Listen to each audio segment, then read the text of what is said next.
All right, I believe we are live, everybody. Wait, let me double check audio. I did record some things earlier today. Okay, we're good. I was pretty sure I changed it back, but I've been pretty sure that I've changed it back before, and then I messed up the audio. Obviously, I recorded that short earlier today. But welcome back to Pokemon Scarlet and Violet.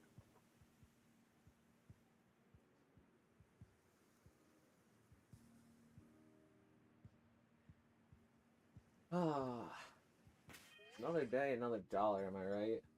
Except I don't have any more dollars.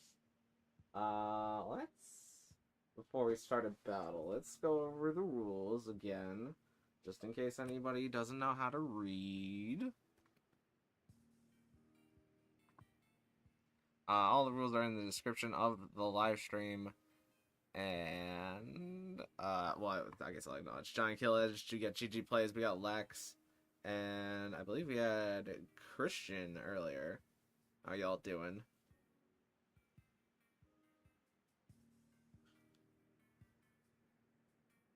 But this stream will be battles against viewers. If a viewer manages to beat me, they get the ability to take one of the Pokemon I used in the battles. The rules are as follows. All battles will be done using the VGC Reg F format, which is pretty much just double battles with no restricted legendaries or mythicals, which in-game is the official format 1. An attempt will consist of 3 battles back-to-back unless the viewer chooses to forfeit, and on the first attempt, a viewer must beat all 3 teams to get a Pokemon, and for every attempt afterwards, a viewer must beat 2 of the 3 teams instead. After winning, the viewers reset to their first attempt. And this is a new rule that we have, but once a viewer has won 2 Pokemon, they are now locked out of using one of the Pokemon that I designed in order to make the battles more difficult. The viewer is allowed to change anything about their team in between battles, even changing the team for an entirely new one, and the team I use will be random and hidden from the viewers until the battle begins. And if I feel like I'm being stream sniped, which has never come up, as far as I can tell, I will just not give the person a Pokemon. I don't think I've ever been stream sniped. We're going pretty good on that honor system, but just in case I feel like it, we're there. Sorry I couldn't make it last time. I was busy. Never apologize for not being here, because if you're not here, it just means you're somewhere else doing something more important, and that's okay. Let's open the floor for a link battle. And we're going to use link code 88845631.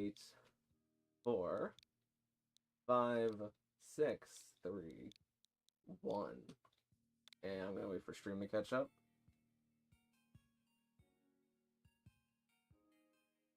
Hi Cherry, how you doing? I'm at Pokerogue. My rival had a shiny Stonejourner. That's kind of funny, actually. I mean, I probably wouldn't use Stonejourner in Pokerogue, but an uncatchable shiny is pretty funny.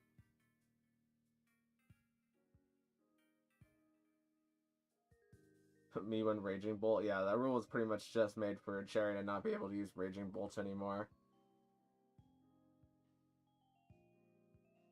Oh, I might extend that rule, so like if somebody wins 4 Pokemon, then I can lock you out of another Pokemon. Or maybe more after that. We'll get there when we get there, probably. Oh, stream is probably cut up by now. Let's search.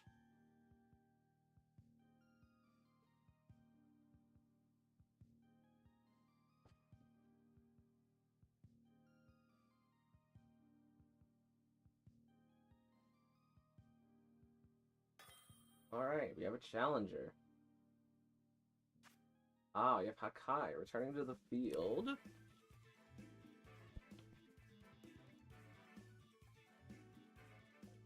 Yeah, open my notepad. Kai is on here somewhere, should be. Oh yeah, there they are. It's Mark Zardworld is their YouTube chat name. We're gonna be doing official rules 1.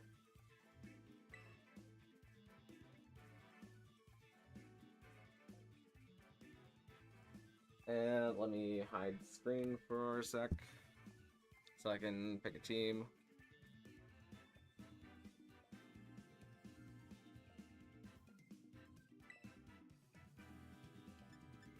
And I gotta pick this team. I wish I had more teams. I'm starting to run out of gas in these current teams. It's like whenever a magician like does the flower trick for like the 7th time, you're like, oh yeah, it's a neat trick, but like, you got anything else up your sleeves? It's like, nope. I only know this one thing.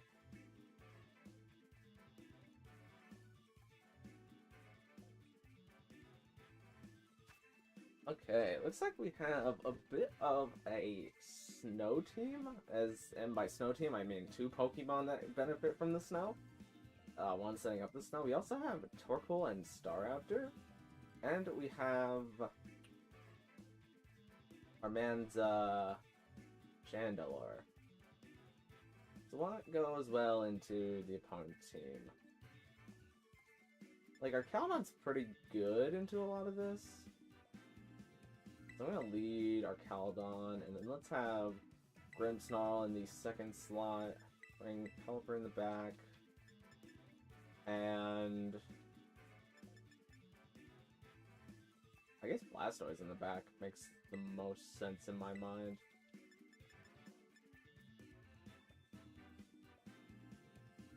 What a strange team. It is rather strange, but not the strangest team that we've had so far. It's got a lot going on. I'm excited to see what it brings to the table. Yeah, I think I'm gonna lock this in. Oh, the opponent doesn't lock anything in. Ah, well, they can counter team me if they want. Clefairy is a good follow me user, that's true.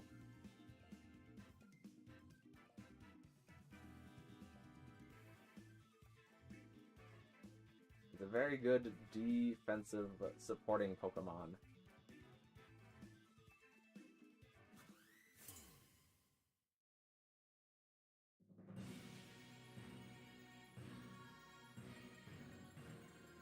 Okay, we're going to see Staraptor and Sandslash at the field.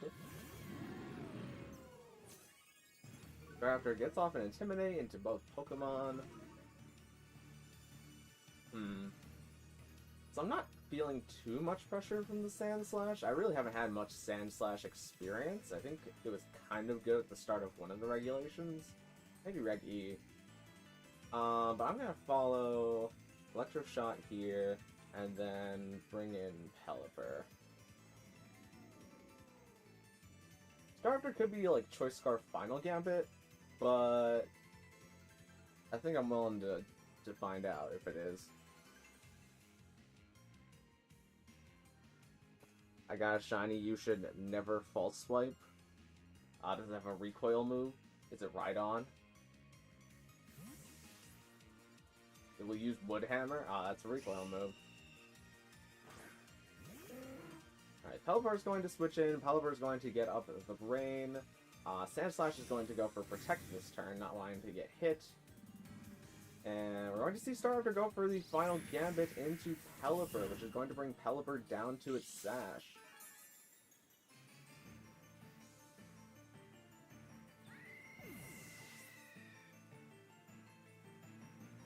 Now our Caledon tries to go for the Electro Shot.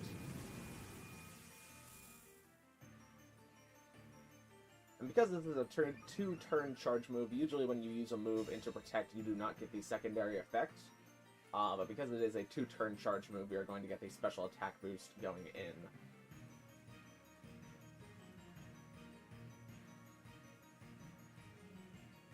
Alright, now we're going to see Ninetales come in. And Ninetales is going to change it to Snow. And Ninetales floats in the air with an air balloon. Okay, so I could send Flash Cannon into Ninetales here, or I could Body Press into our into Sandslash. But I feel like Ninetales is most likely to Terra, and it would be... Actually, I think it would be harder for me to deal with Ninetales with what I have in the back. So I'm going to Flash Cannon this turn, and then swap back into Grimmsnarl. It's Chespin? Gotcha. I'll keep that in mind in case I ever come across a shiny Chespin in this game.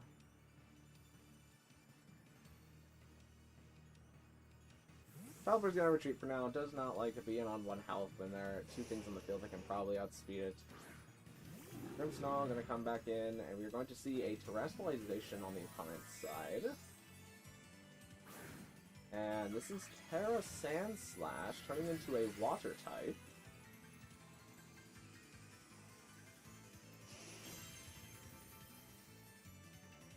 Sand Slash goes for the Earthquake. Okay. There's a fit chip into everything on the field except for Ninetales, who has the Air Balloon, which is a good use of the Air Balloon, as Ninetales gets up the Aurora Veil. Caladon gets off the Flash Cannon to Ninetales, and Ninetales is not unable to live the quad super effective hit.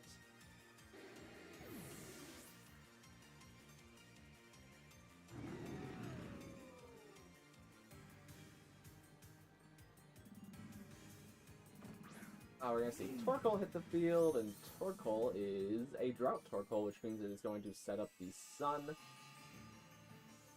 So, at this point, I think I should just body press the Torkoal, and then Thunder Wave the Sand Slash. Actually, no, I probably should have set up screens with Grimmsnarl. The worst thing that happens here is that, like, Sand Slash goes for an, like, a Icicle Crash flinch into our Caladon, and then Torkoal gets off full health Eruption. Because that'd be bad. That'd be real bad.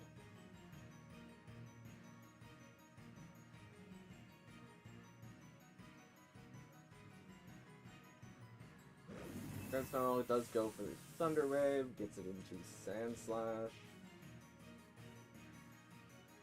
Sand Slash is now going to move slower than our Caladon, and Body Press doesn't do that much to Torkoal, honestly. I expected a bit more. Grimmsnarl, unfortunately, gets KO'd by Sand Slash with Iron Head, and Torkoal is going to go for the Earth Power into our Caladon, doing a pretty good amount of damage, as our Caladon's stamina activates once again. We're going to have Pelipper swap in. Pelipper's going to bring back the Rain. And we're going to Electro Shot the Sand Slash, and we can Weather Ball the Torkoal.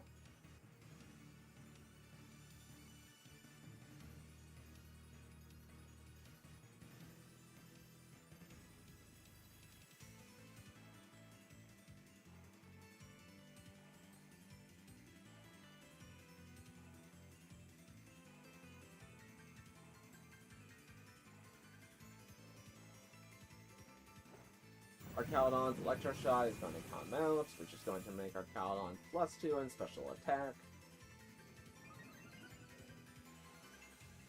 Going to drop the super effective Electro Shot immediately in Rain, and that is going to pick up KO into Sand Slash.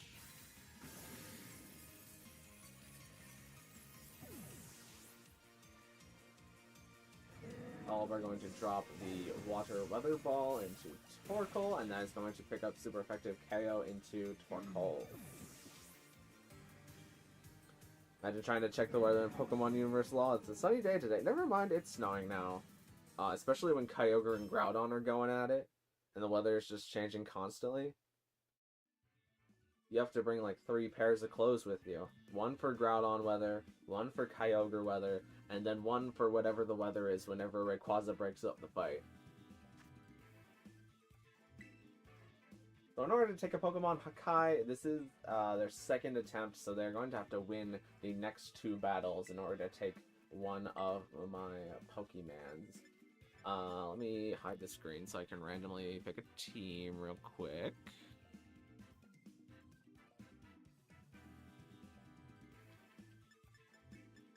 And we're gonna go with this one.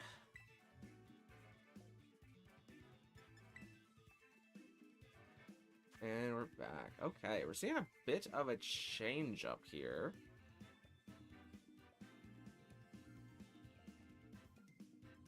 I see Pelipper could be weather. I see Torkoal again, which is probably weather. I'm seeing Ursaluna, Farigiraf, which is Trick Room.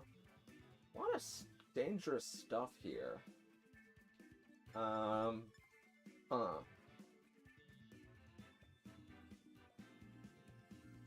think What does I think? I think in order to have the highest success, I need to go with this mode.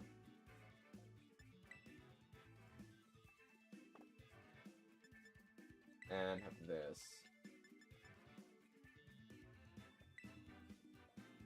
Just stop locking in so quickly. I'm expecting the other person to be locked in, ready to go, but it might, I don't know, they might just hard counter me, who knows.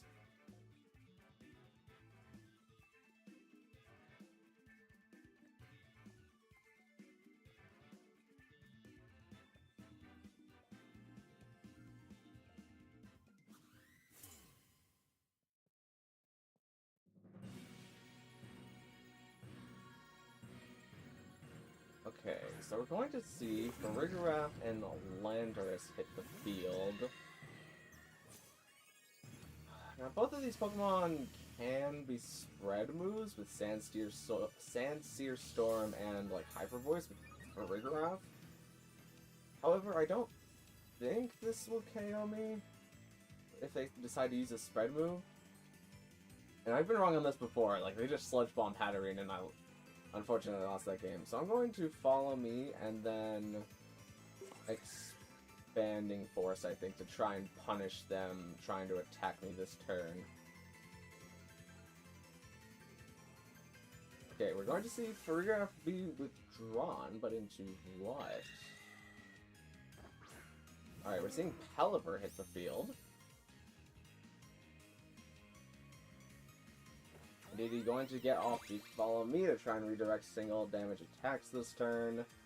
And we do see Sandsear Storm come out, which does about half damage into Hatterene, and not too much damage into Indeedee. Expanding Force comes out, is able to KO both Pokemon on the field.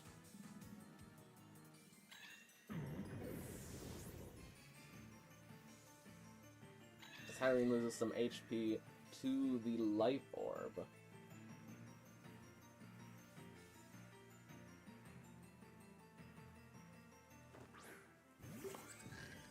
Of course, we're going to see Farigiraf return, but now we're going to see Flygon King return, which is Torkoal. So, I'm willing to bet that I'm faster than Torkoal. And if I'm not, the stuff that I have in the back is definitely faster than Torkoal. So, I'm willing to Helping Hand and Expanding Force this turn. No, This could be Trick Room Protect Torkoal into just something nasty. I think what I should do is... I don't want to waste turns not having Hatterene on the field. What I have in the back can handle this just fine, so I'm just going to go for the Expanding Force. Okay, we're going to see a Terastallization.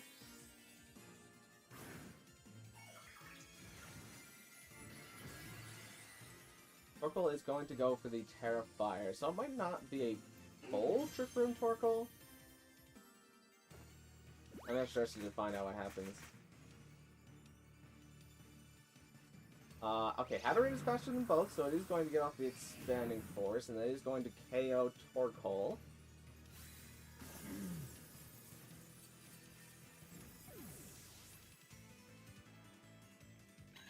Hatterene loses some more HP, and Farigiraf goes for Trick Room.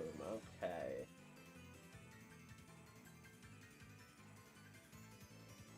So, I think my most logical move is to Mystical Fire here, since the sun is up, and it'll be able to drop Farigiraf's special attack. And we just pick up the KO. Alright.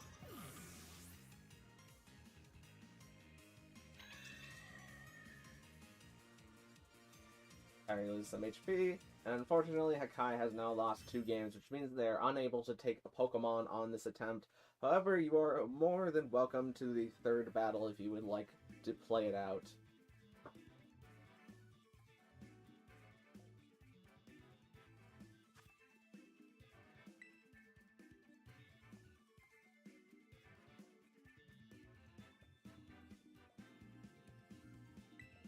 Okay, the only team that I have left is the Sun team.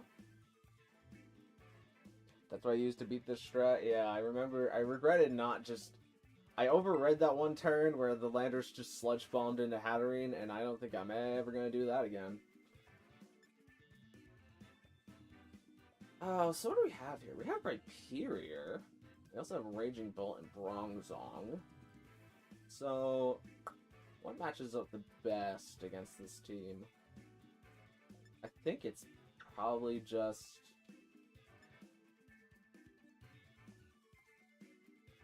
like, Fluttermane exerts a lot of pressure immediately, and then in the back, I can have this and...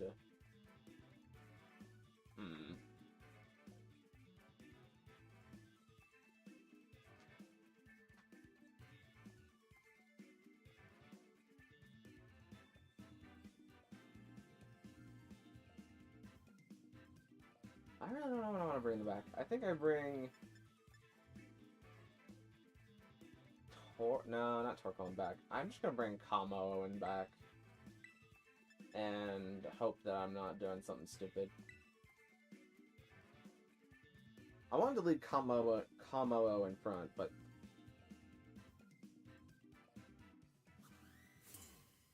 I fear that I'm just going to get outpaced.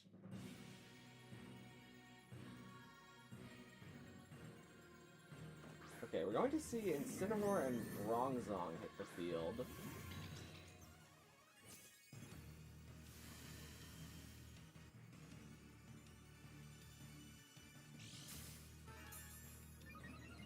Didi's going to get that special defense boost.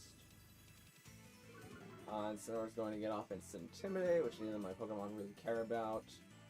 And... I want to say the Bronzong... Do they have anything on the team for me to not... Yeah, I'm gonna just click Shadow Ball.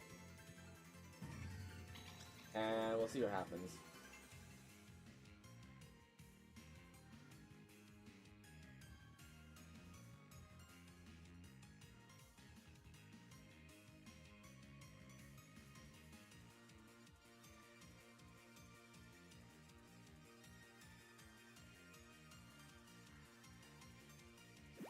Okay, we're not going to see a Terrestrialization come out. Indeed, he's rallying to Helping Hand Fluttermane.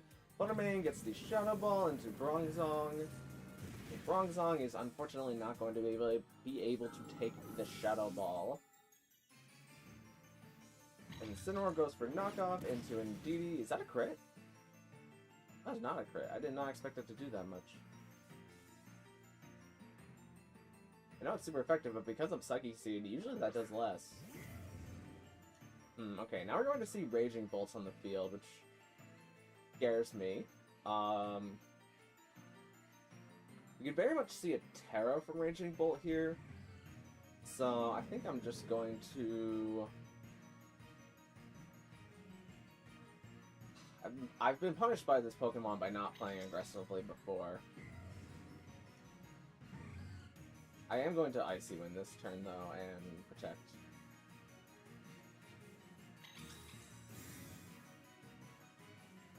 Okay, we're not seeing any Terras on Raging Bolt.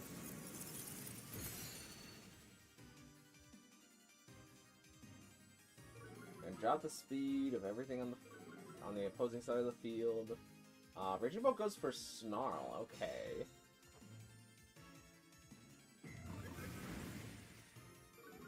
Snarl hits into Fluttermane, and Incineroar goes for the knockoff, which is going to pick up KO into Fluttermane. This is doing a little bit more damage than I'm expecting it to. Which is going to knock off Fluttermane's Focus Sash.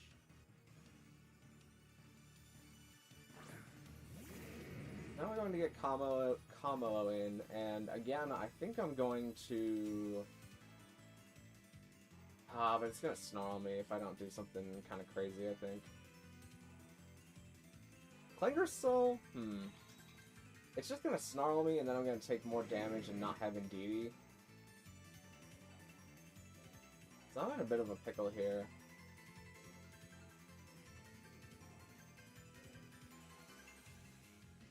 I think I'm going to Clanging Scales and Follow Me.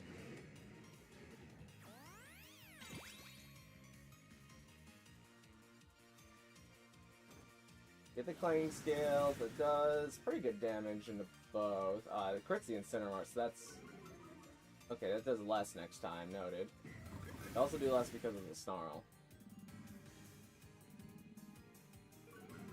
Combo is going to get a special attack drop. Knockoff comes out, it's going to KO and DD this time around. And DD now leaves the field.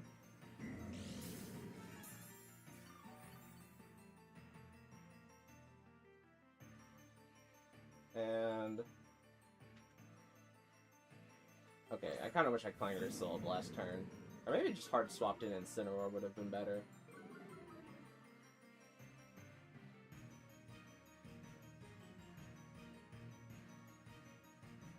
I think I'm going to Clanger Soul and fake out the Raging Bull. I think they still have another Pokemon in the back. Okay, yeah, they would draw Raging Bull. We're going to see Rhyperior hit the field. Oh, I'm stupid. I'm stupid. I'm not thinking. It's the third game, so I can afford to do. But that was a do. I should not have done that. That's how you lose the game.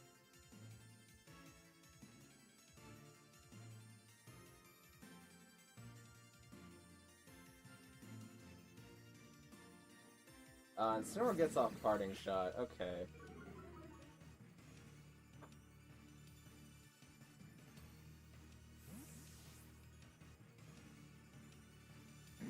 Good play, good play.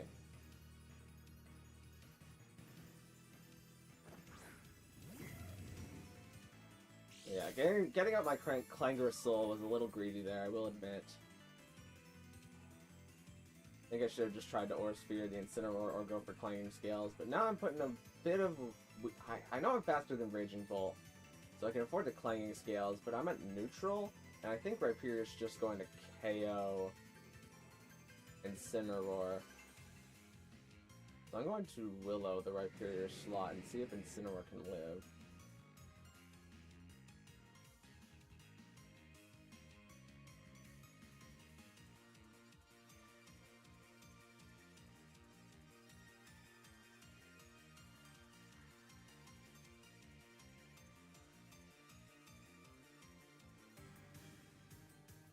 Okay, we're going to see a Terrestrialization. And he's into Raging Bull. Okay, that's Terra Fairy.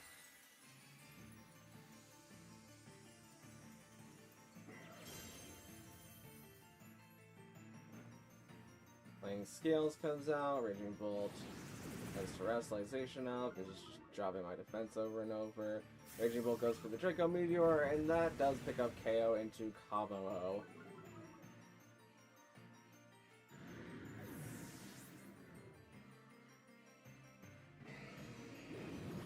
Will-O-Wisp goes into Rhyperior.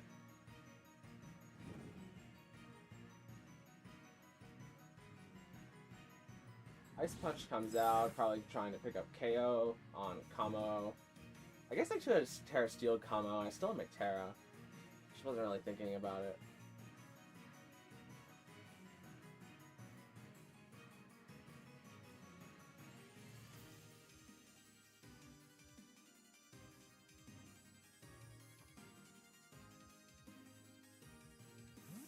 We're going to see a retreat from Raging Bolt.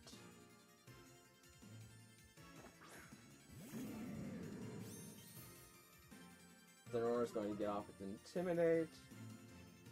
Going to get off Knockoff, but it's not going to do very much damage. It is going to knock off a Weakness Policy, though. High Horsepower comes out into Incineroar, doing a pretty good chunk of damage.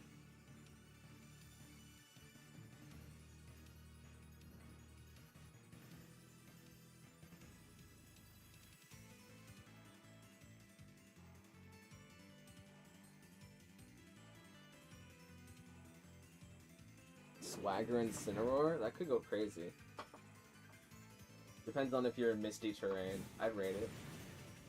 I don't know how you're getting Misty Terrain up, but I rate it. I think I've chosen some good Pokemon to use on my team. I looked online to see what is good, but I don't know how to properly use them. Well, you can always get more experience by just trying it out. That's the best way that I test out teams, is just to use it, fail, and then, like, make it 1% better every time. Alright, well, GG, Hakai, going 1-2 at least, snatching up that last battle. But the floor is going to be opened to challengers yet again right now. First two battle, I say so badly, GG. Hey, at least you didn't fake out while Psychic Terrain was up. You got that going for you.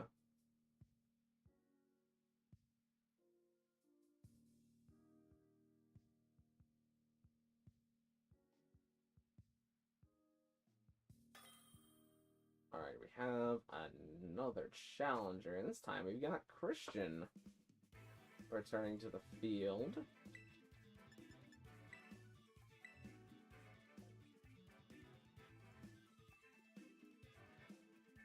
And let's see, who do I want to bring to this next battle? I think I'm gonna be bringing this team.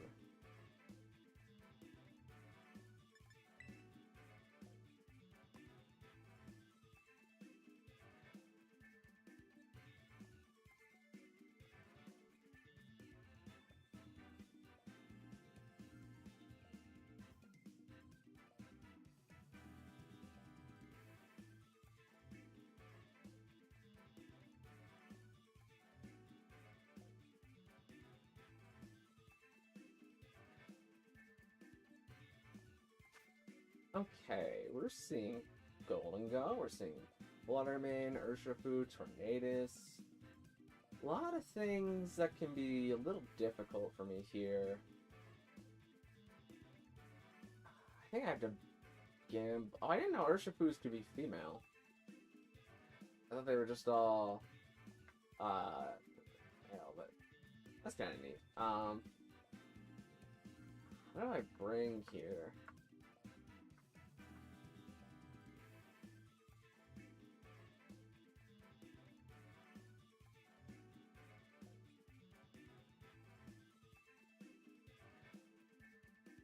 I think I need to do, like, this and like this, and then have this and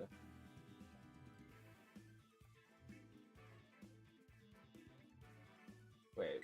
I'm thinking about this wrong, probably. I need to start this. No, there's just no good starts here.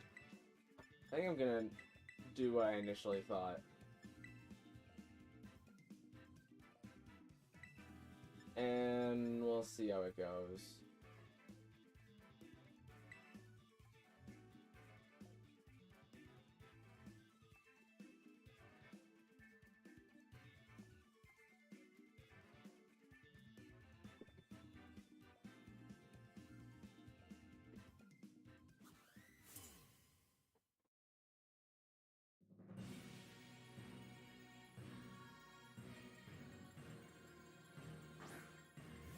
Okay, so we're going to see Dark Urshifu and Fluttermane hit the field. That's my best move here. I think it's just to go for...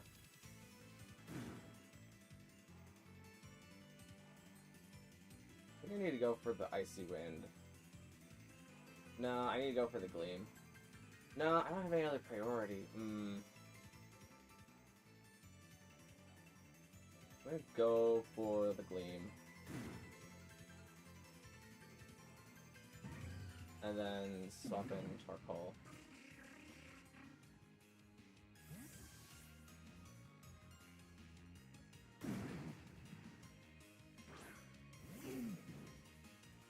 Alright, Charcoal's going to bring in the sun, which is going to activate our photosynthesis.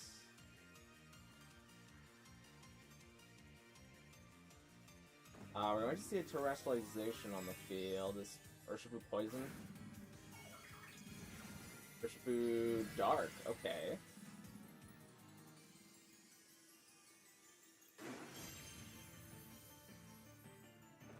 And Dazzling Gleam come out, which is going to bring Urshifu down to his sash, and it's going to do some damage onto Tornadus.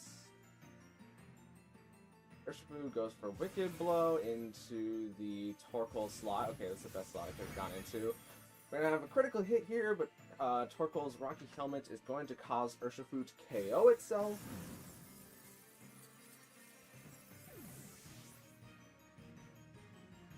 Tornadus just goes for Bleak Windstorm, nearly KOing Torkoal, but more importantly, probably damaging Fluttermane's speed a bit. And Fluttermane's speed is actually going to drop because of Bleak Windstorm, which is a little unlucky for me, if I'm being honest. Okay, now we're starting to see Golden Go hit the field. And...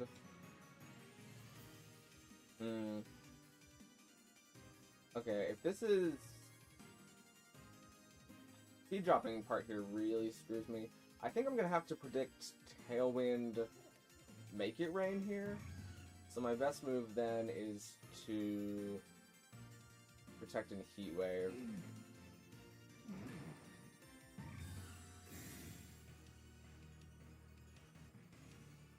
Okay, we're going to see Tornadus Tailwind. As Golden Go does go for the Make It Rain.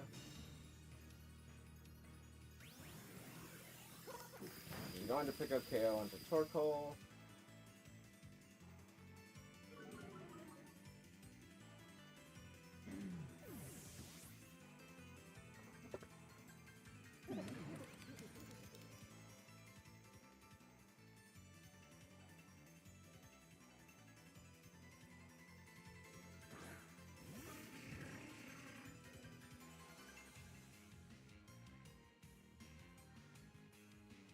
So I think my win is dependent on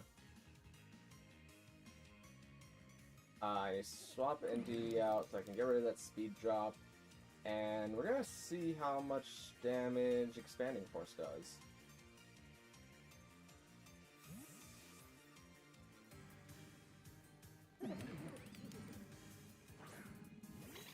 If Exeggutor can get it off, that is.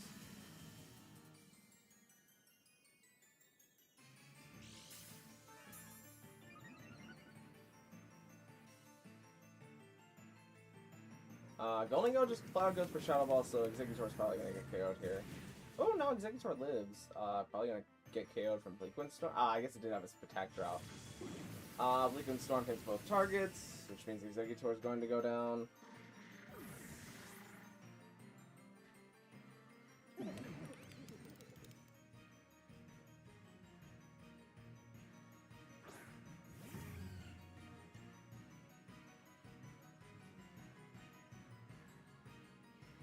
And then my last resort is to go for this.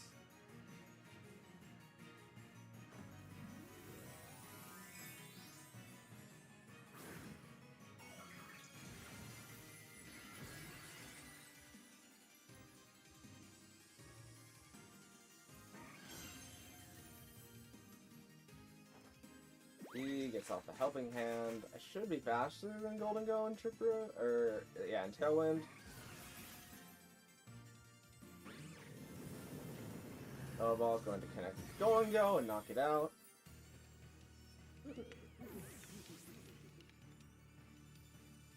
As Tornadus is going to rip a Bleak Windstorm, and Indeedee is going to miss it. Going to do some damage in the Fluttermane. Please don't speed drop me again, that'd be really annoying. Okay. Now it is Indeedee and Fluttermane versus Fluttermane and Tornadus. Okay. Then...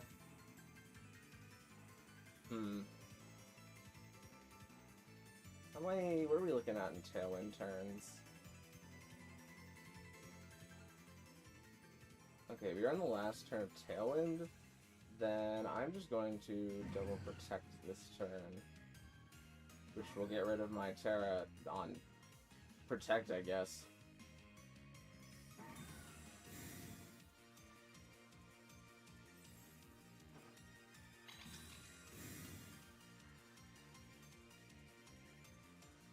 So you want to watch Fluttermane, try to get an Isu end off. Smart move, smart move.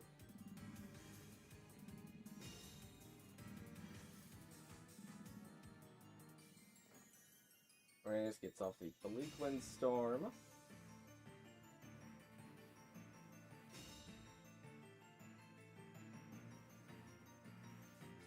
The Harsh Sunlight is going to fade.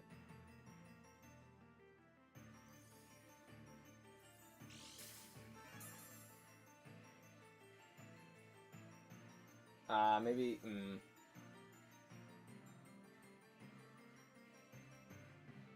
Well, Tornadus, I think, has to Tailwind here. Well, it might be a Fluttermane speed tie, but I think they probably Tailwind here, and then try and KO Fluttermane. So it all could bank on a redirection here. And how much damage a Dazzling Gleam does.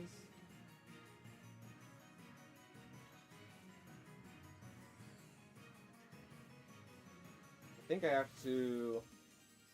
They could just spread move and... I think my only out is to Helping Hand Dazzling Gleam. I don't think they're going to Shadow Ball because I could just redirect it with Indeedee. Okay, Tornadus protects.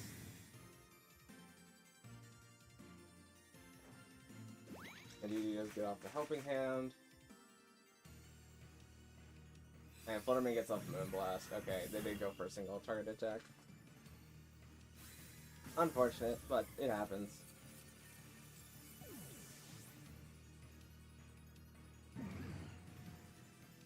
We won the Fluttermane speed tie. And now it is Indeedee versus the world. No, not the Protect Terra boost. Yeah, I need that double Protect. The Protect that allows me to ignore, what is it? Urshifu's Unseen Fist. That would be kind of neat if it actually did that, though. Yeah, like a bonus version of the move.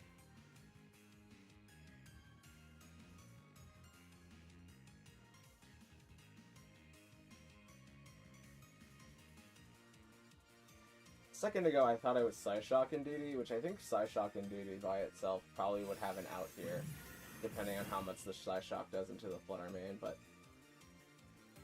And if we keep dodging the Bleak Winds like Indeedee is doing... Dang, this is where all our luck is going for even the next game. It's all going into Indeedee, just dodging these Bleak Wind Storms like a mad lad.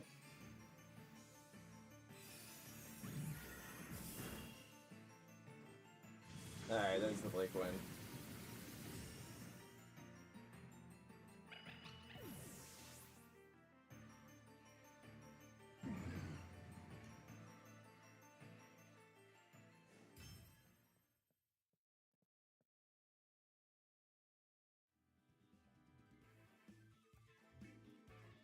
Alright, so Christian is now up one game, which means they just have to win either of the next two games in order to get a Pokemon. Very exciting.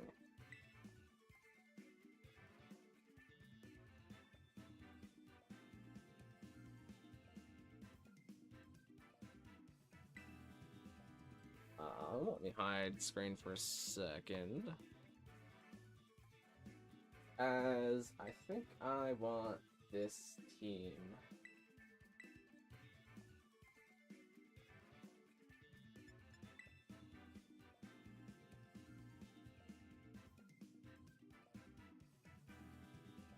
Oh, that's the wrong one. That's the correct one. Good game, good game, good game.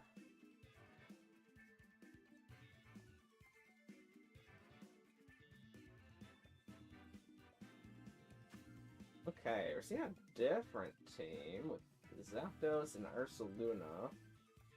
Torkoal, Entei. A very ferocious Sun team, might I say. I'm not really sure what keeps me from losing to the very ferocious Sun team, but I need to figure it out.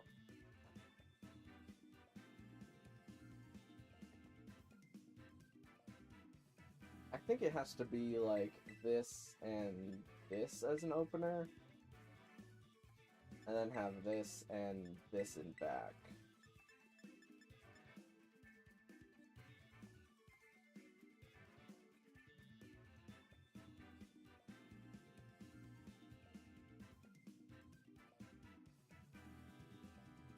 No, I don't think I can afford to go off the gas, and bringing Grimmsnarl goes off the gas.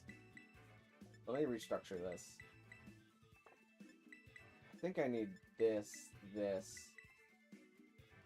this, and this. I'll see how it goes.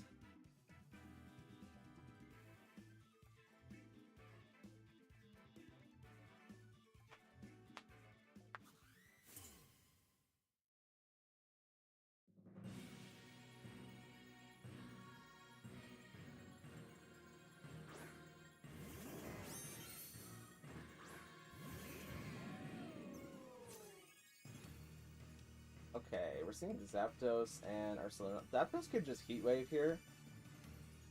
That's my first thought.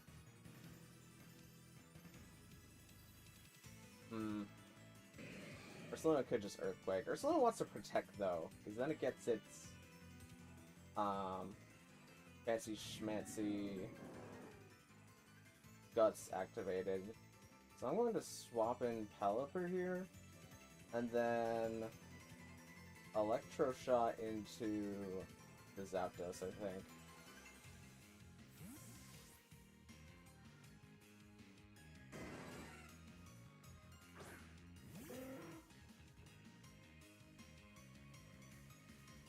Okay, we always see Helping Hand come out into Ursaluna, which is bad for me. I'm probably going to take a hit here. Electro Shot is going to come out from our Caledon. Get the special attack boost. So that does about half into Zapdos. We see Headlong Rush come out into our Caledon, which is going to KO our Caledon. And now I'm in a bit of a bad spot. Oh boy.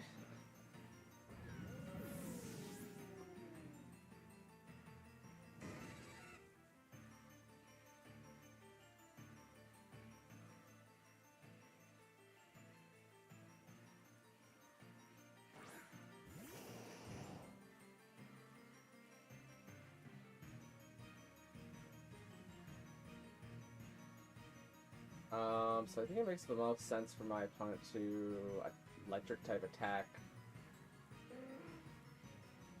Pelipper this turn, so I'm gonna go for the... Should I Terra? I think I should just rip the Terra here and get off the Iron Defense.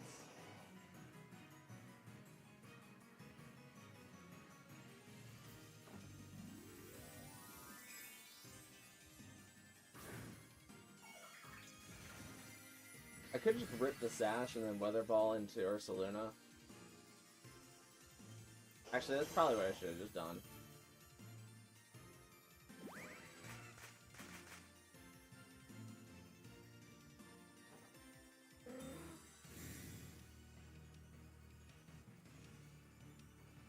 We're gonna see a Helping Hand Protect. Is it Zapdos like Choice Specs? Or did they want me to believe that they're Choice Specs? Why am I the first like? I'm not sure, Blocky. But that's good pointed out. Thanks for being the first like. I feel like that was a bait just so they could hit here. But I'm gonna do this. And with Ursaluna's lower defenses, this should KO it.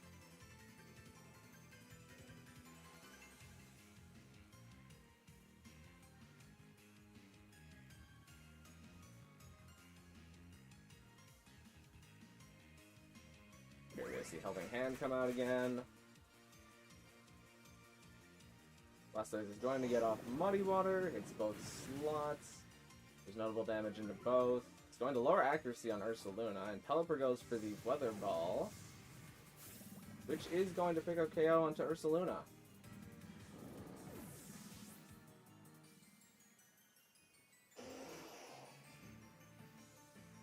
I clicked Headlong Rush into Blastoise, but it used Protect? Bro, what? I don't know, that's strange. I mean, I guess the play on the field stands, but that is strange. Let's go for Wide Guard and Muddy Water here.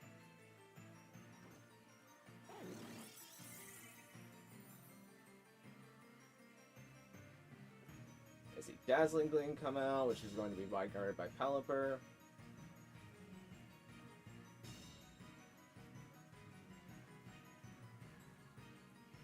Thunderbolt's going to come on to Blastoise. Please don't para me. Okay, cool. Muddy Water comes out, hits both slots. Trying to pick up KO on Zapdos.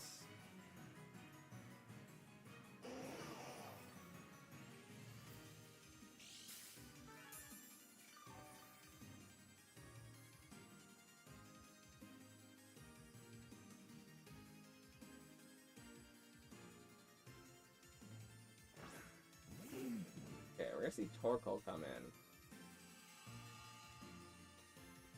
A Fluttermane might be Spexed. And I still have my Sash.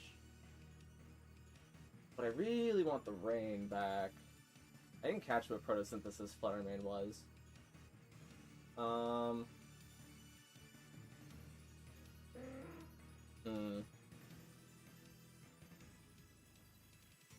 think I'm willing to go for the Wide Guard again and just drop a Muddy Water.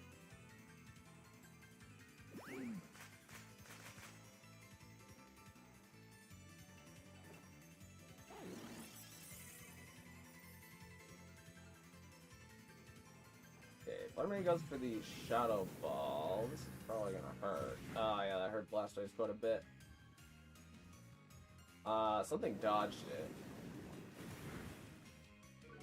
Okay, it was Torkoal. Torkoal was like the one I did not want to dodge it.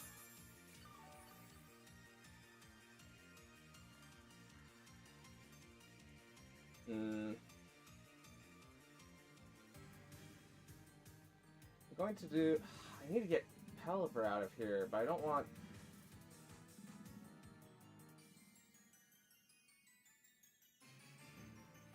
I think I just have to let... No, then I can't get the weather back.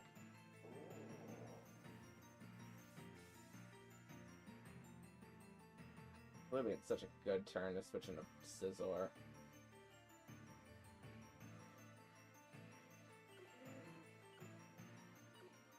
I'm gonna swap in Scizor. I was on the wrong Pokemon. I messed up. I wanted to swap in Scizor's Pelipper and then Protect, but I think that play's gonna lose me the game. Okay, Torkoal protected. What is this Fluttermane hitting at least? Shadow Ball comes down to Scizor and does not KO Scizor, but it does lower special defense. Pelipper goes for Hurricane.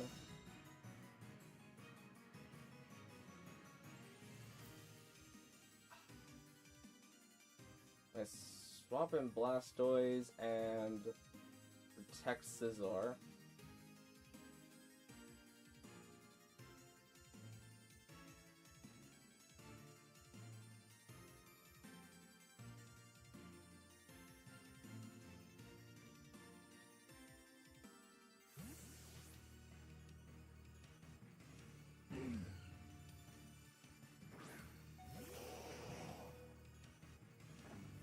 We're going to see a Terrestrialization here. And from Torkoal into the Grass type.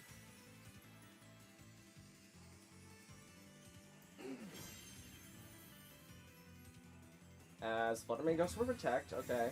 I was hoping to read that this turn. Scizor also going to go for Protect. Torkoal gets off the Heat Wave. Heat Wave is going to KO Blastoise.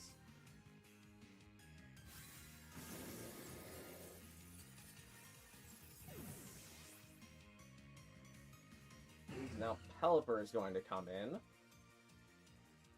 Reset our weather.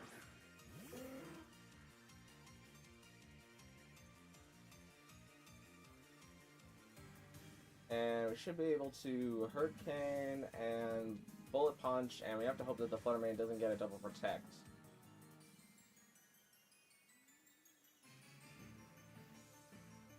Okay, Torkoal goes for Protect, which means the Fluttermane did not. And Scizor is about to launch Bullet Punch into Fluttermane, which is going to KO it.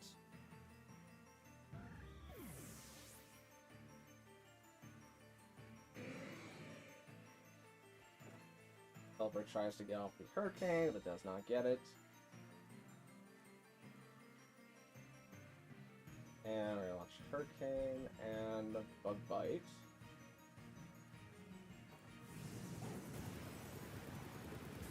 Hurricane picks up the super effective KO on Torkoal, now that is terrestrialized.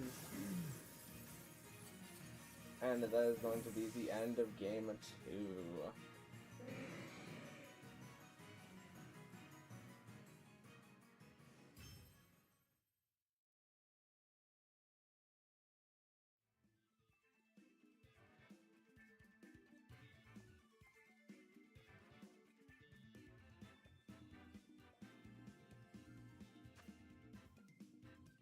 Alright, now we are down to the last match of the attempt. Christian needs to pull out a dub here in order to take a Pokemon.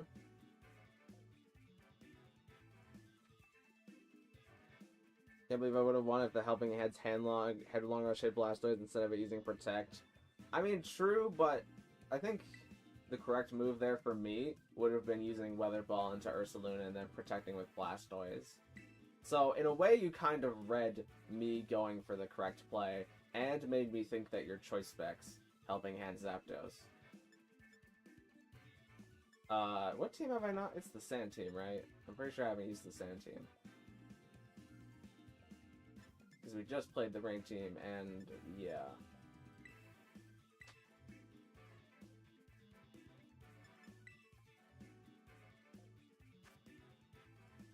Okay. What do we think here?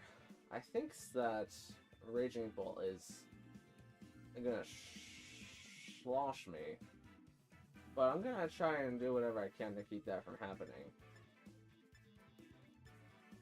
Let's lead Arcanine and Tyranitar and have Indeedee in back.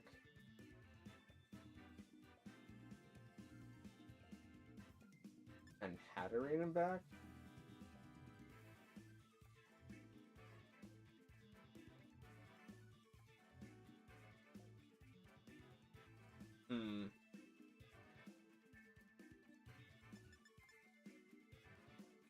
Actually, hold on. Let's do it like this, which is kind of weird, but I think will work out.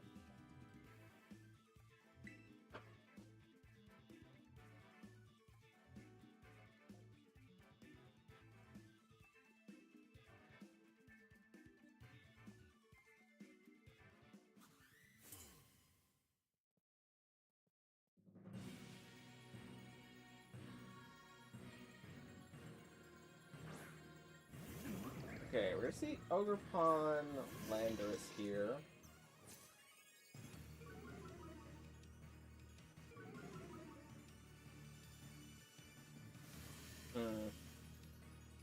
Okay.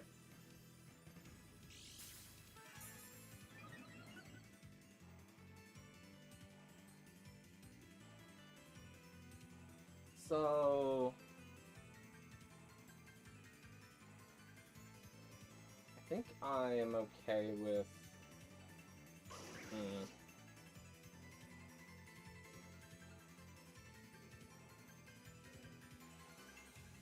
I'm okay with Flare Blitz and Helping Hand into Arcanine. I really want that to pick up KO, but I don't think it will.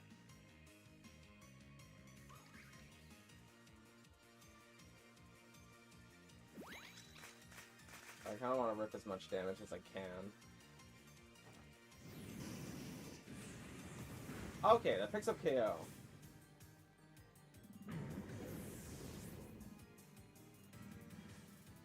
Arcanine's gonna take some recoil, and we're gonna see Ivy Cudgel come out into Arcanine, which is going to get the critical hit KO on Arcanine, but I'd be willing to bet my bottom dollar that that crit did not matter. And now we're going to have Hat come in.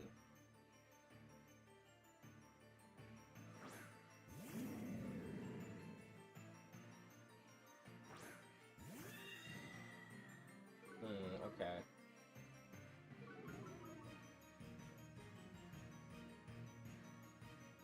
Do I need Trick Room here? I think I do.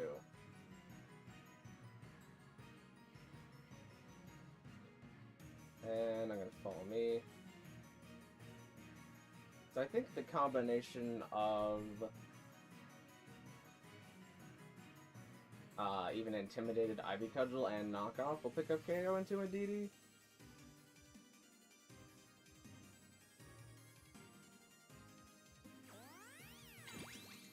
I can't see any switch-ins. I would have swap out Ogerpon into Rillaboom would have been kind of interesting here.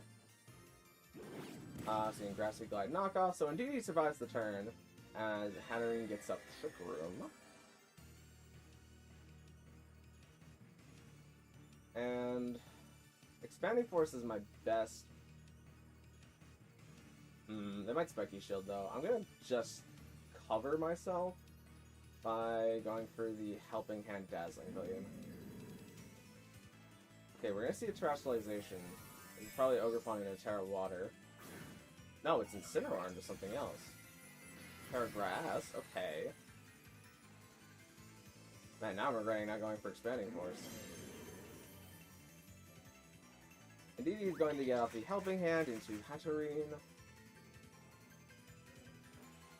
And Dazzling Gleam comes out. Does pretty good damage into both Pokemon. Well, now what is the counter? We're seeing Knockoff into Hatterene do some damage. And we're seeing Ivy Cudgel into Indeedee. Okay.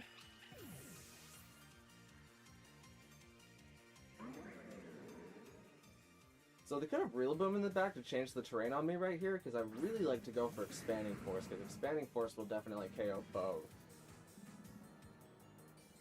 However, I'm going to Expanding Force Incineroar, because I think that's the most likely one to swap out, and I'm going to knock off the Ogerpon here. Right?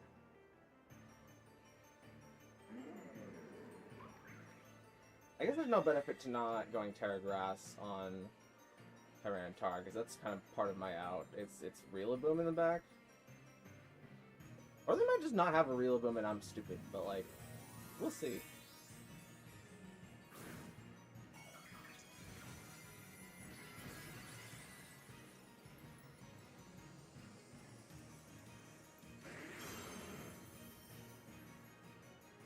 Okay, Hatterene gets off the Expanding Force. We're not going to see a switch in into any terrain changers. Which means the Hatterene is going to pick up KO on both.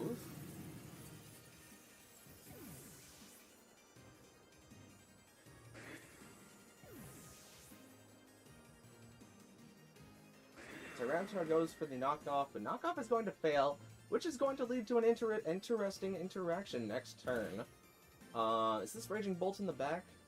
I feel like there's a Raging Bolt in the back if they weren't willing to change the terrain this turn. Oh no, it is Rillaboom in the back. Okay. I mean, still, our play covered for Rillaboom in the back, but this turn we're going to go for Mystical Fire, and I actually can't go for... So because Knockoff failed last turn, because it didn't hit any targets, we get double damage Stomping Tantrum this turn. However, Knockoff is just better into Rillaboom. I was kind of hoping that it was, what's-his-face in the back, Raging Bolt, because then I could go for it. A 150 base power super effective Stomping Tantrum. Miracle Seed is going to get knocked off of Rillaboom, as Hatterene is going to take some more sand damage, but everybody on the field is taking sand damage because nobody is a rock type currently, or a ground type, or a steel type. And everybody's going to get healed up because of a grassy chip. Hatterene doesn't really have anything else to do, and neither does Tyranitar, so we're just going to repeat last turn. Rillaboom does not decide to go for the Grassy Glide, and that is going to be a GG.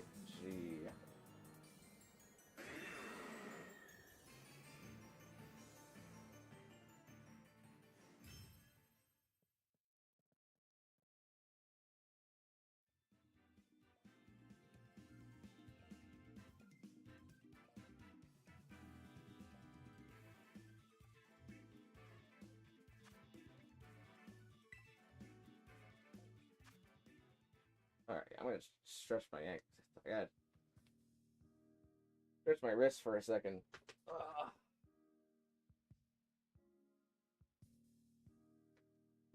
That was good though. I think the one thing where you could have done better is I'm not sure why you Terra Grassed Incineroar that one turn, because then that left you open for catching an Expanding Force next turn with both Mons. I really thought that was going to be Overpowered Water, terrestrializing to try and KO Hatterene, which would have put me in a much worse position.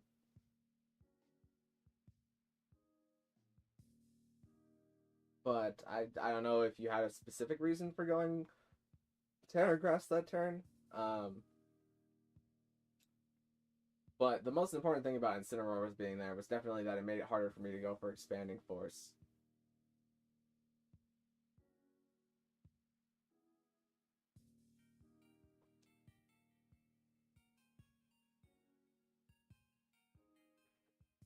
Alright, let's get into another double battle.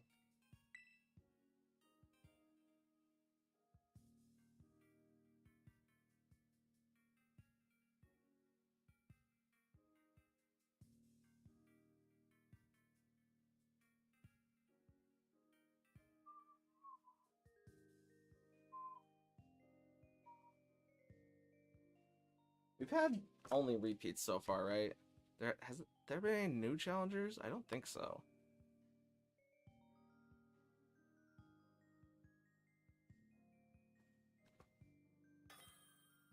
I should have just not teared with Incineroar and then changed terrain with Rillaboom. Yeah, I think that play would have definitely worked out better. We're gonna see Alexander, another return challenger. And I need to pick a team, so I'm going to hide screen. Uno Momento. And nobody can tell what team I'm picking, so I'm picking this team.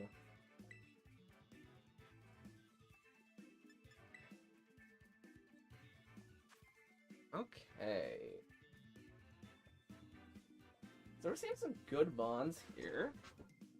I like Fluttermane, I like Amoonguss, I like Incineroar. They all have very good synergy with each other. As well as we're seeing Annihilate and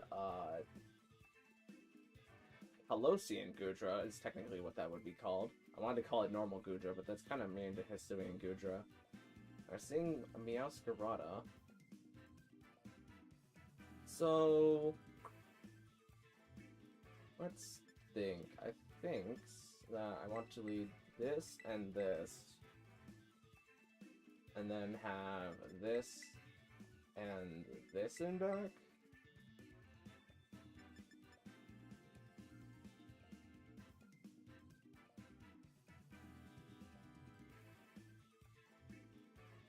Rillaboom actually doesn't help me beat that much. I think it needs to be Tyranitar and back seems bad. I'm gonna do Rillaboom in the back. I'm not gonna think about it too much. I'm gonna do Rillaboom in the back.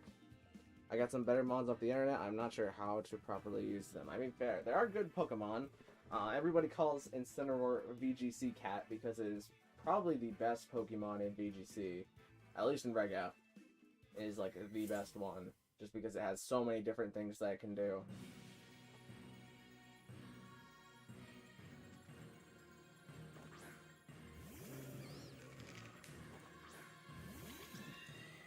Okay, so we're gonna see Amoonguss Annihilate lead.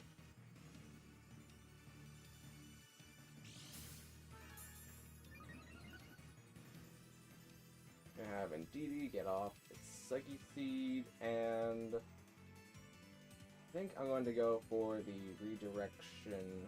Actually, I don't think Annihilate's going to be able to KO Hatterene this turn. I'd rather not have Indeedee fall asleep. So I'm going to protect and set Trick Room. I think Hatterene will survive the turn. I could be wrong, though. Okay, Amoonguss goes for Rage Powder this turn, so it's not trying to put anything to sleep. And, okay, Annihilate goes for Bulk Up.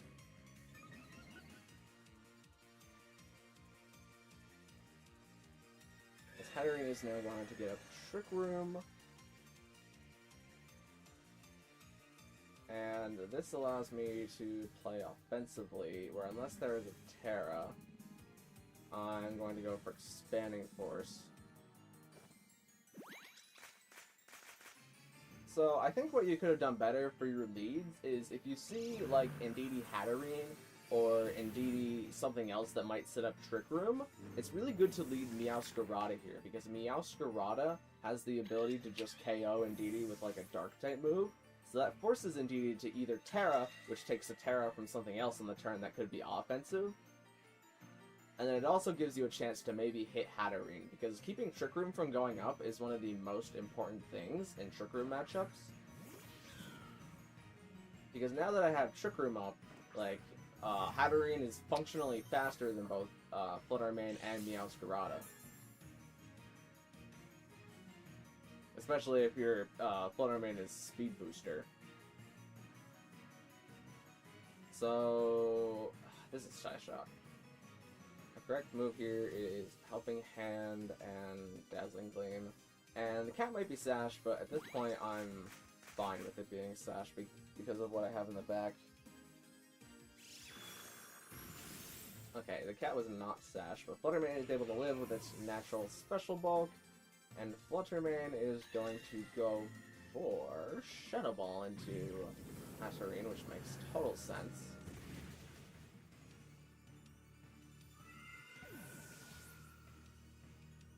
My internet went out? Uh-oh. Did it come back?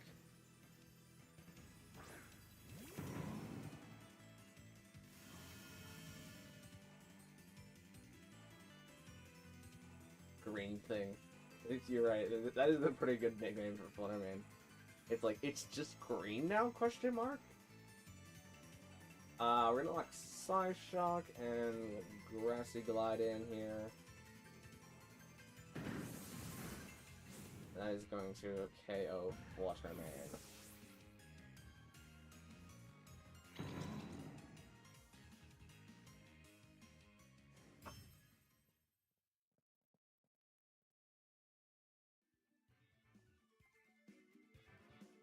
So, what else did you have? You had Incineroar, but I don't think... Incineroar would help you resist the Expanding Force, and you could lead, like, Meowscarada Incineroar, and then once Meowscarada KOs Indeedee, you could just click Flare Blitz with Incineroar in case Indeedee Terras, but having, like, a really aggressive start is really helpful in Trick Room Redirection games, if you think there's going to be Trick Room Redirection.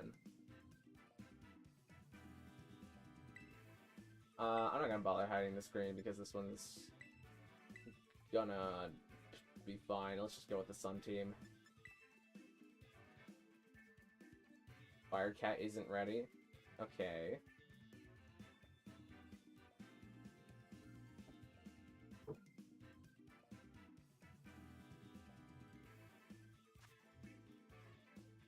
So, this time around... we have two Dark types, which means I can't bring Exeggutor no matter how much it deals with Amoonguss. And I'm not... actually, I kind of have to bring Exeggutor here, because I want to Expanding Force everything that is not immune to it. How do I do that, though? I guess I'll start Fluttermane and Indeedee, and we'll have Torkoal and Exeggutor in back.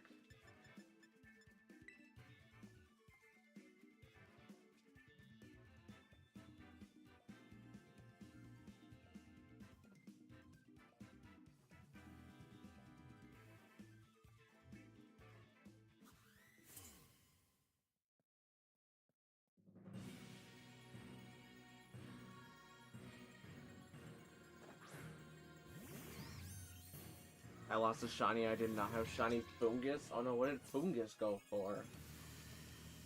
I had Fungus KO itself. Okay, so we're gonna see Fluttermane and Amoonguss.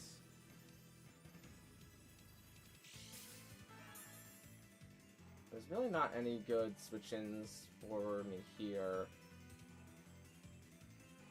I kinda wanna just try to KO Fluttermane, but that's gonna cause something to go to sleep. It's also faster than me. I'm gonna go for the Shadow Ball this turn, and I mean, it's never...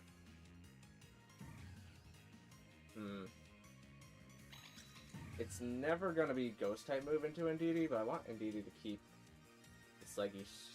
I'm gonna make a play to go into Exeggutor here with Indeedee. We're gonna waste our Psychic Seed, but I think it's more valuable to get Exeggutor on the field here. Okay, Mungus is going to go for Rage Powder, try and get off some redirection. Fluttermane goes for Shadow Ball into my Fluttermane. She's going to do a lot of damage, but our Fluttermane is going to live. Shadow Ball comes out into a Mungus.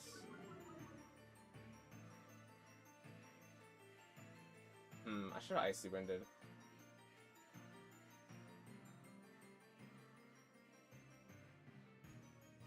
So...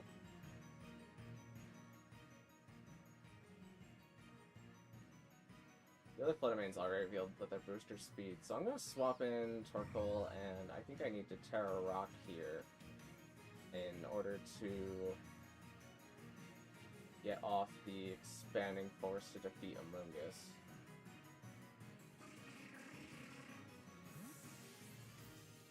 Also, hello Goober, how you doing?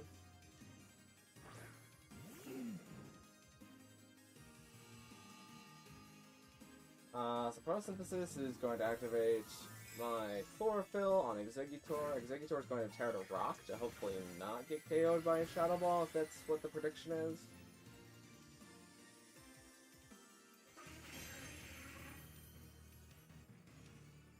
Shadow Ball does come out, but it is into Torkoal. And Torkoal's Spadef is actually going to drop because of that. Now Expanding Force comes out, does good damage into Amoonguss and Fluttermane. By taking it off the field. The Amoonguss, at least.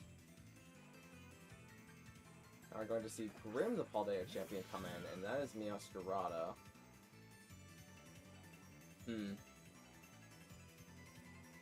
So, I'm going to Protect, and...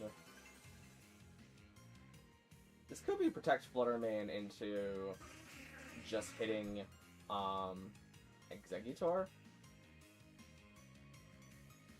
But if they do that, I think I'm fine. Okay, they did not protect Fluttermane because Torkoal protected before Fluttermane. And it tries to go for Psyshock into the Torkoal. As Exeggutor does get off the Expanding Force, it's not going to hit Meowscarada, but it's going to pick up KO on Fluttermane.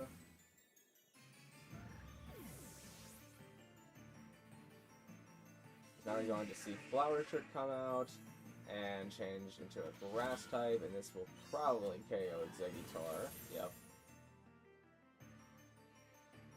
Guaranteed critical hit.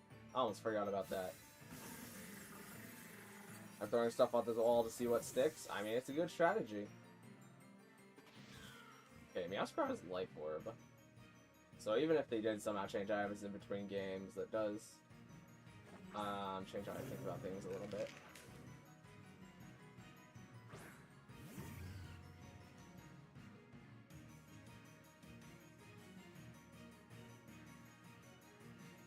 Okay, so we're going to Helping Hand Fluttermane. Fluttermane is faster than everything on the field, and we're going to go for Dazzling Gleam. And I think this... oh wait, no, Meowscarada changed into just being a Grass type, so I don't think this will KO Meowscarada.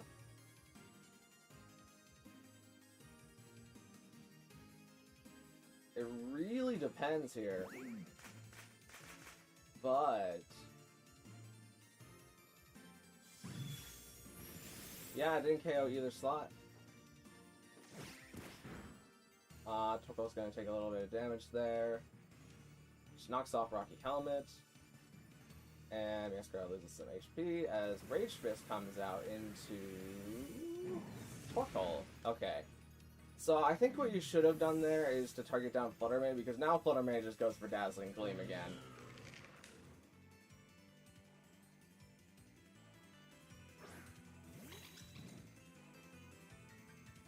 And, I mean, I can even afford to Helping Hand it and Dazzling Gleam.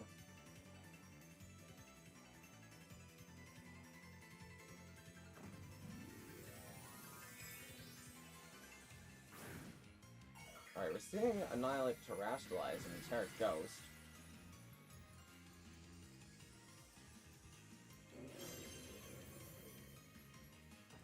As indeed he gets off Helping Hand. Fluttermane is going to go for Dazzling Gleam, and that is going to close up the game. So I honestly think you would have won that game if you had targeted down Fluttermane, because that's like my main source of damage there. Because like Heat Wave from Torkoal would definitely KO Meowscarada, but it wouldn't KO. Well, actually, I guess that might be a blunder on my part, because maybe then the correct play is to actually Shadow Ball into Annihilate. I'm not sure what the best play is, actually.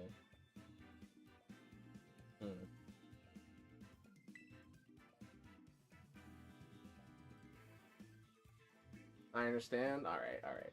I don't want it to seem like I'm harping on you or anything, but it's more important that people learn how to play. And you can kind of see the different paths that you can take. Because you have to think ahead to the next turn. Like, if I don't KO Fluttermane this turn, then it's just gonna KO me next turn. So you have to at least try to get the KO on Fluttermane.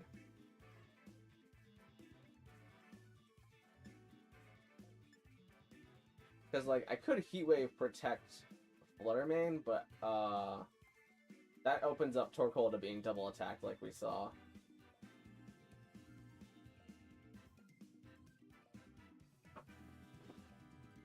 We're playing the Rain team, right?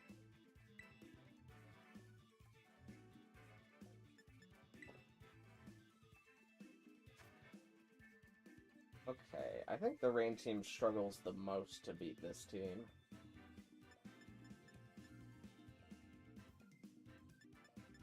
So what I'm going to do is I'm going to start this and this. And then have this... Wait, no. I'm going to have... Yeah, have this and this in the back. Wait, no, not Blastoise. Let's have Scizor back.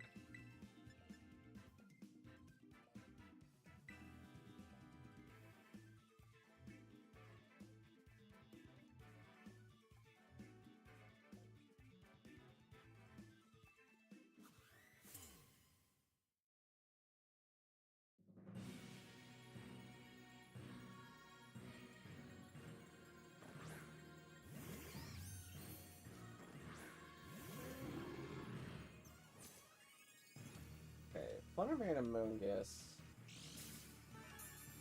is a tad bit of an unfortunate lead for me. So I think I'm going to click Hurricane into a Moongus and click Light Screen.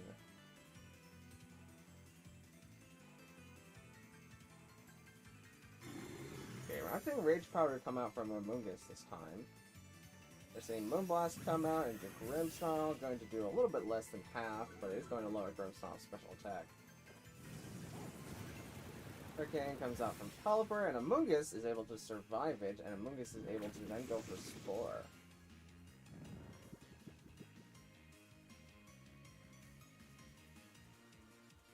So let's go for Hurricane into Amoonguss again. And I'm going to spend a turn waking Grimmsnarl up, or at least trying to wake Grimmsnarl up with Spirit Break.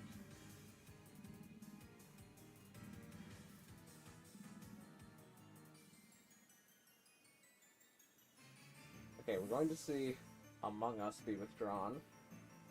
Among Us is going into Grim the Paldean Champion, which is Meowscarada. Psyshock comes out into Pelipper, which is going to avoid the light screen, I think.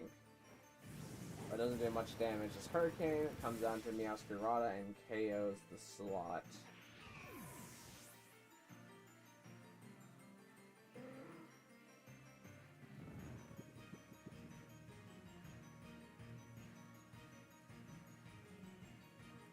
Grimmsnarl wasted turn of being asleep.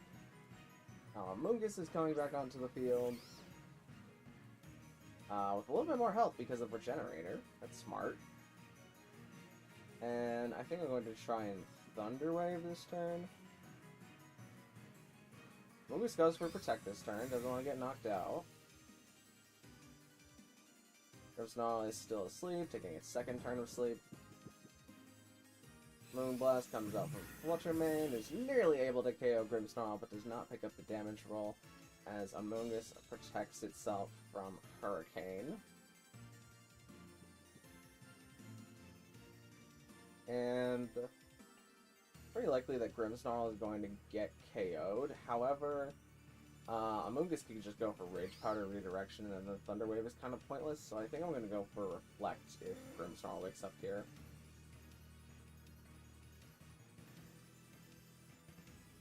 Okay, Grimmsnarl spent all 3 turns asleep.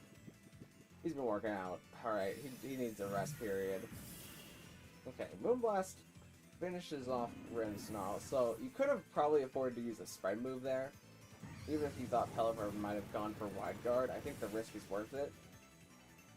Because then you could get Amoonguss to Spore into Pelipper. They do a little bit of extra chip damage to Pelipper. I also think that your best play, I'm not sure what the Terra on your Amoonguss is, but if you could Terra out of being weak to Hurricane, then you get the most use out of Terraing out of being weak to Hurricane.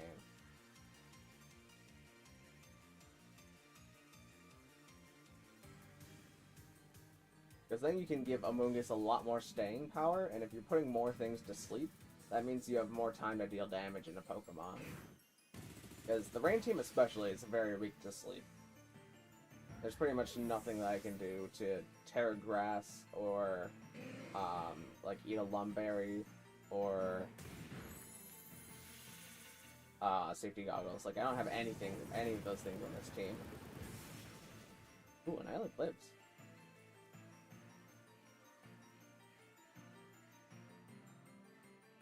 I think I just...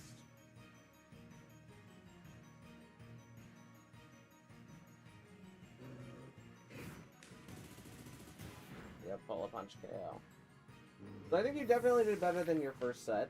The last set, at least. I don't think you had any sets other than that one set where we played. I think you definitely did better. It's just that certain, like, your terrestrialization usage definitely could have helped you out there more, especially in that game, and your Pokemon selection.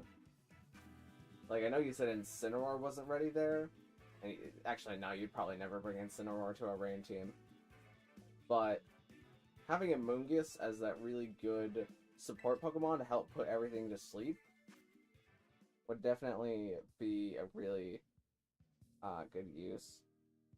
So flying is not good for me. Yeah, flying is super effective into grass, which Amoonguss doesn't have a lot of weaknesses. It's just weak to flying, fire, psychic, ice. Am I missing one? It's not weak to bug. It's not weak to ground. And grass has another weakness that I'm missing.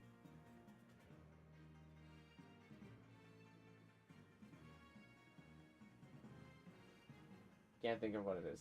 It's flying, fire, ice, bug. Oh, poison. You're not weak to poison. So if you can pick a Terra, like Terra Water or Terra Dark, that can negate all of Amoonguss's weaknesses, then it gives it a lot more staying power and a lot more ability to put things to sleep. I'm not sure how to properly use Terra, so here, I can show you some of the Terras on my Pokemon teams. But for example, let's say, actually, let's go into some of the more things that I actually use. So say you have a Pokemon with a quad weakness, like Chen Pao, who would normally take 4 times damage from fighting type moves, right? Because Dark is weak to fighting and Ice is weak to fighting. One of the best Terras that you can put on Chen Pao is Ghost. So if you think that you're going to catch a Ghost type move or a normal type move, you can Terrestrialize into Ghost and then completely negate being hit for that turn. Another example of like a grass type, like defensively terrestrializing, is Rillaboom going for Terra Fire, because if you're Terra Fire, then you're not taking super effective damage from fire type moves anymore, or poison type moves. for example. So you want to tend to, like, especially on defensive Pokemon, you want to pick a Terra that complements their weaknesses that can help negate them. And you really only see, like, for example, this King Gambit is like Terra Dark. You want to pick a Terra that matches one of your types if that Pokemon needs to deal a lot of damage of that type. So you see, like, King Gambit has the item Black Glasses, which boosts the power of its Dark-type moves, and it only has 2 Dark-type moves. So if I get King Gambit to Terra Dark, that not only boosts the power of my Dark-type moves, but I'm not a Steel-type anymore, so I'm not weak to Fire and Ground-type moves like a Steel-type normally is. Is Drum Beating supposed to be on Rillaboom? Yes. That is a tech move. Wood Hammer is probably better, but Drum Beating is a tech move. For now, at least. I could change it back to Wood Hammer. But Drum Beating was for a specific matchup that I was calculating with the team. Oh no, there it is. I was gonna say, is Wood Hammer a mirror move? But I'm pretty sure it's not. But yeah, Water or Dark is what most of the Amoonguss run. Because Water negates your weakness to Fire, helps you resist it, and Dark specifically helps you with Psychic type, but also if a Pokemon is using the ability Prankster, if you are a Dark type and a Pokemon tries to hit you with, like, Prankster Thunder Wave, for example, being a Dark type completely negates the move from hitting you, because Pokemon with Prankster cannot use status moves onto Dark type Pokemon. So if there was like a Tornadus with Prankster and it was going for Taunt into your Amoonguss, then you could Terastallize into Dark and it would not be able to taunt you that turn. There's a lot of intricacies. I might be explaining a little bit too much here, to be honest, but pretty much Water or Dark is what most of the Amoonguss run as their defensive Terras.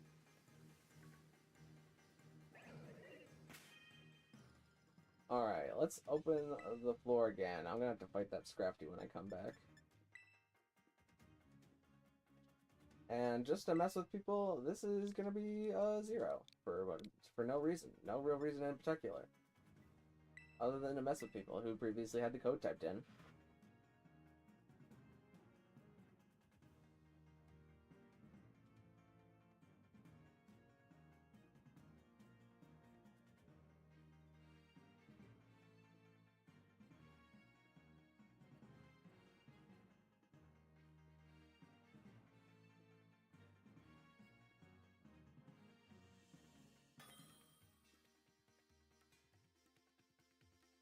Okay, we're fighting Cherry. Cherry's won twice, so I'm gonna restrict Cherry from using Raging Bolt as per the rule that I literally made just for Cherry.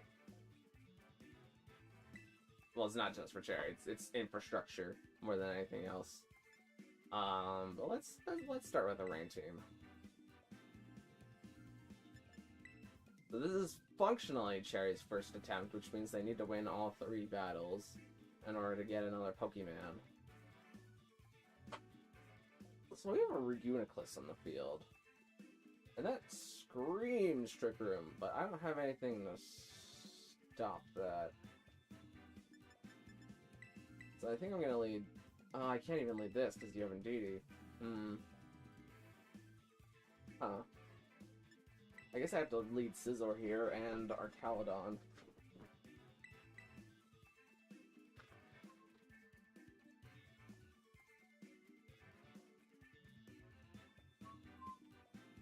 And then in the back will be Grimmsnarl. Actually, should Grimmsnarl be in the front? I think Grimmsnarl should be in the front. And the back will be Arcaludon. And Pelipper.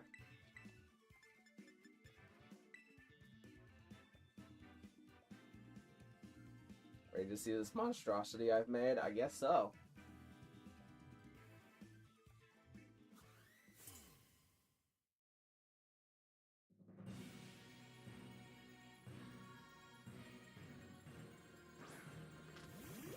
Okay, so we're gonna see Indeedee and Reuniclus. So Reuniclus probably wants its Trick Room up.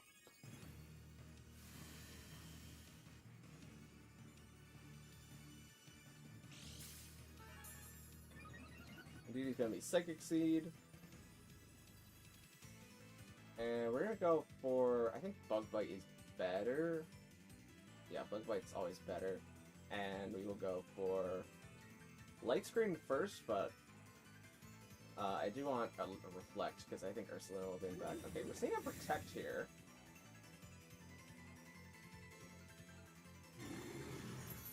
Oh, Indeedy's the one going for Trick Room. Okay. I forgot I could do that, just because I didn't teach my Indeedy to do that.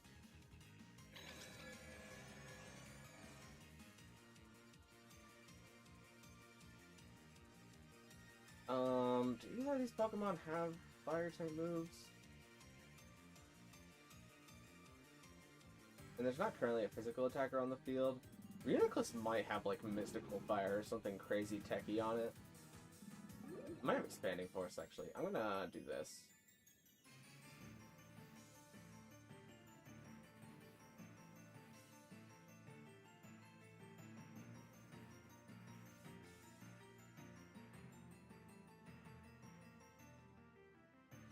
Okay, and Indeedy's going for Follow Me this turn. Who's slower, Scizor or Grimmsnarl? I would expect Scizor to be slower. Shadow Ball comes down to Scizor, does a bit. Okay, Grimmsnarl is slower, which is just not optimal, but Indeedy's attack goes down. Bug Bite goes off.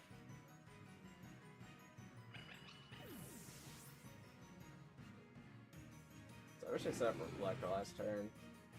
Because now Ursaluna is going to come in, and it's going to rain a little bit of havoc.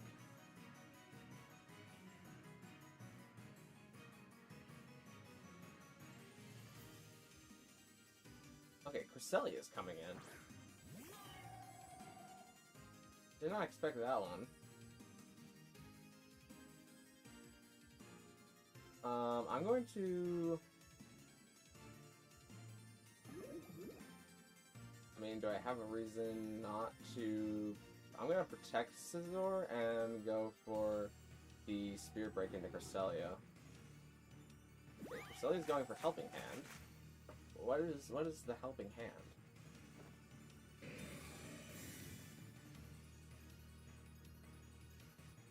Okay, Shadow Ball into Scizor, which would have done a pretty good chunk. Spirit Break comes out.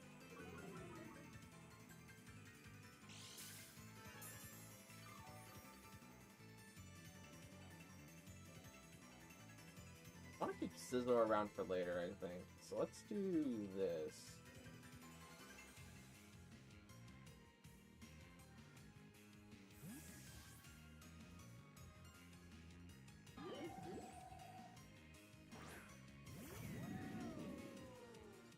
Okay, we're seeing Helping Hand again.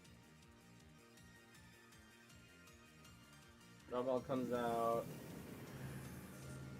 Light Screen and Assault Vest leads to it doing that much. Spirit Break comes out. Another Uniclus, and that's going to lower its special attack.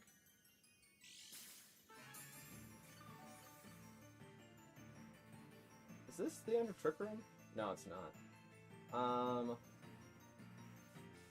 I mean, I'm going to... What is our Trick Room turns at?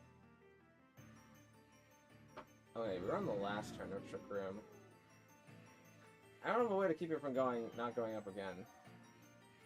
But we're just gonna keep being here, I think.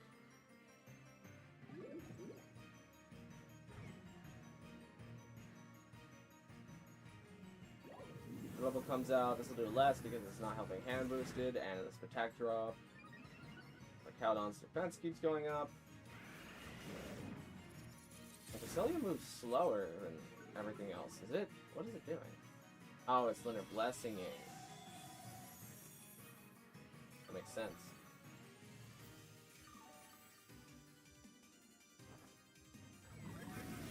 Oh, it's gonna come out and it hits both targets, lowering their special attacks even further.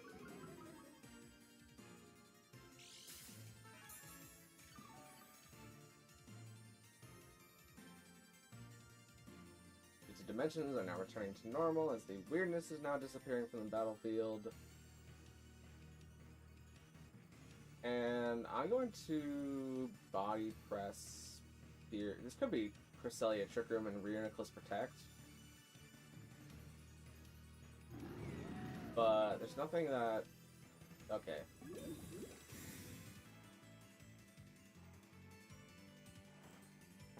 So this becomes like the game of when does Ursaluna come in to hurt me?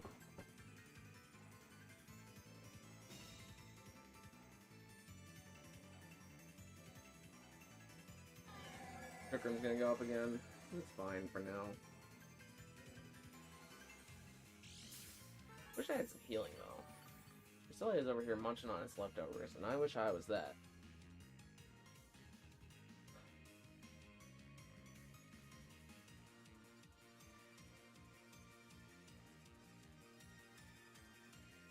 Also now, now that Psychic Terrain is gone, I could Thunderwave the Reuniclus.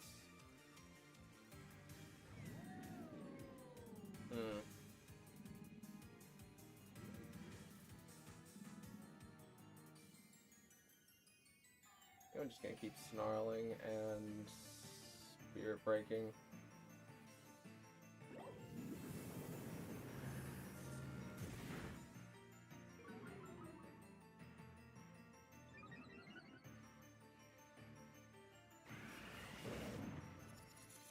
Oh no, that might KO Reuniclus.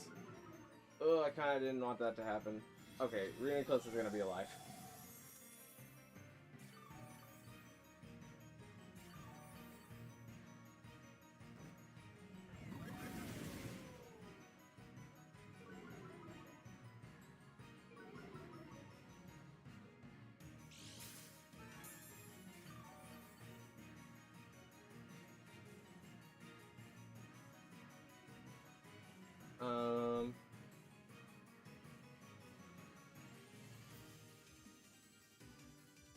Let's do this.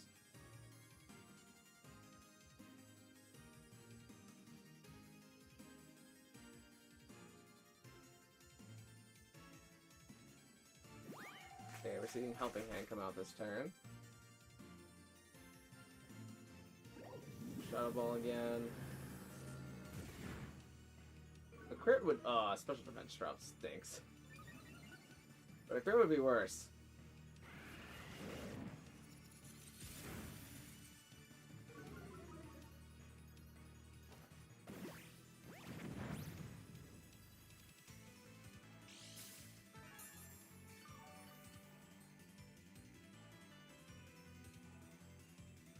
Okay, our light screen wore off.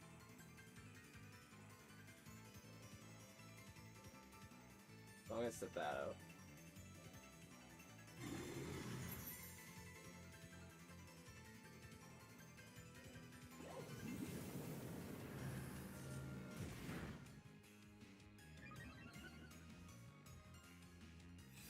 Moonblast comes out into Grim Snarl, lowering its special attack. Snarl's missing something. Okay, avoiding Reuniclus there is a little annoying.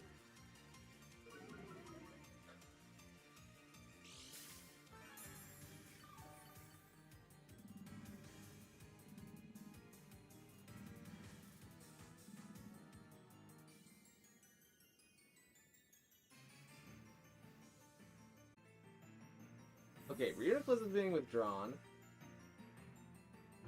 into Urshifu in the back. What a time to switch.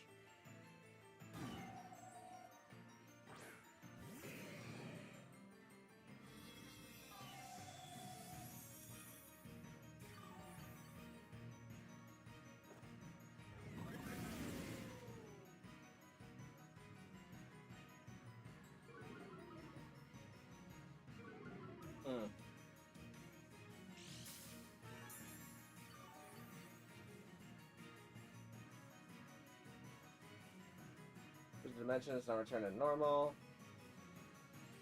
And I'm gonna hit here and hit here. Our Calon's just gonna die. I was really expecting Ursaluna in the back. That's what I get for underestimating Urshifu. Thing of Terra.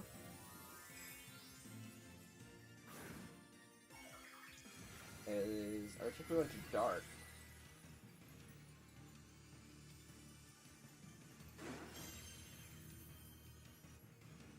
And Wicked Blow into, yeah, we'll get the KO.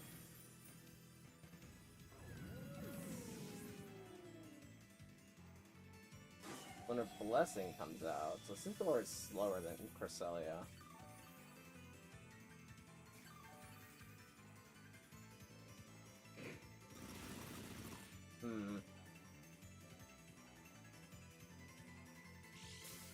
Should have picked off Cresselia there.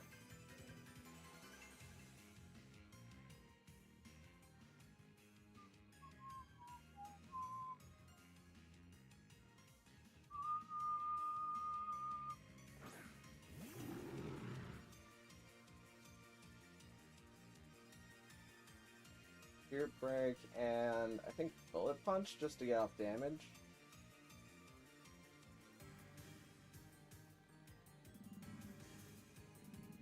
Okay, Cresselia is being withdrawn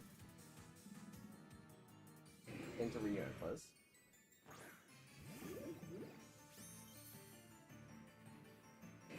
Bullet Punch from Scizor does pretty good amount.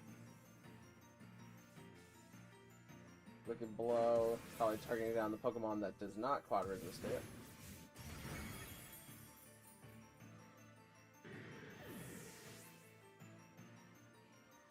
Grimmsnarl's Spirit Break is going to go into Urshifu, and that's going to pick up super effective KO.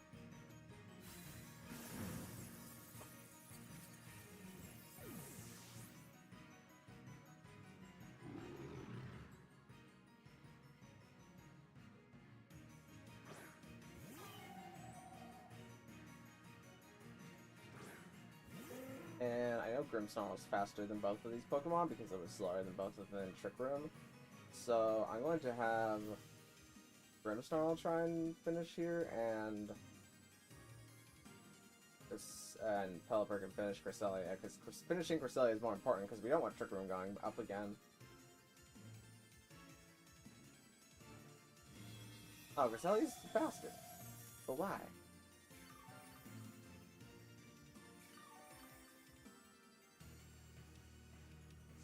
Weather Ball comes down to Cresselia. And KO's Cresselia, thankfully.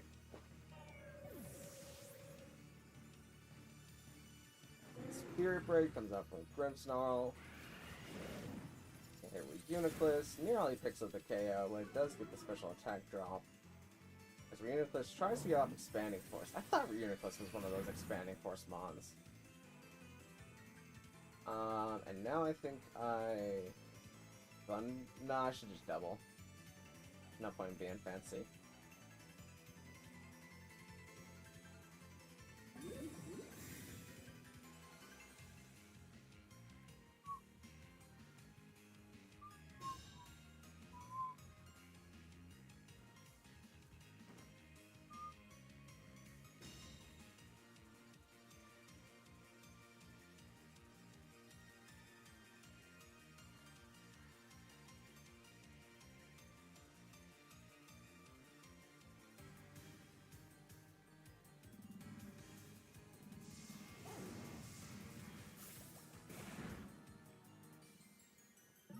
That's going to KO Reuniclus. GG.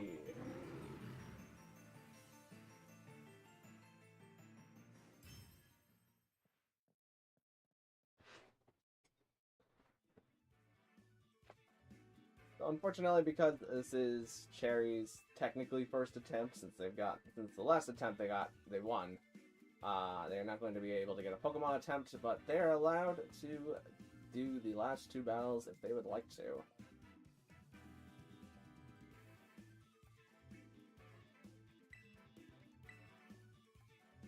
And let's just run it with the Sun team.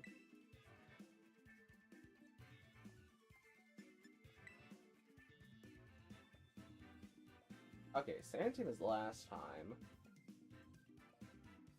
Second verse, same as the first, but a whole lot louder and a whole lot worse. I really don't do too well with just Reuniclus and Duty coming in and expanding, forcing everything that I have. other than leading this. And maybe this?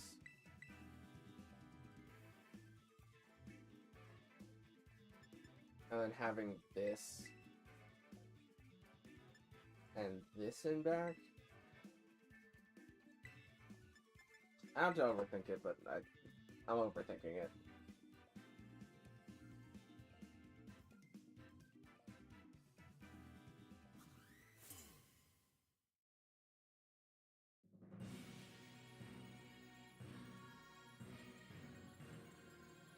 Okay, Urshifu and Ogerpon is pretty alright for what I've brought.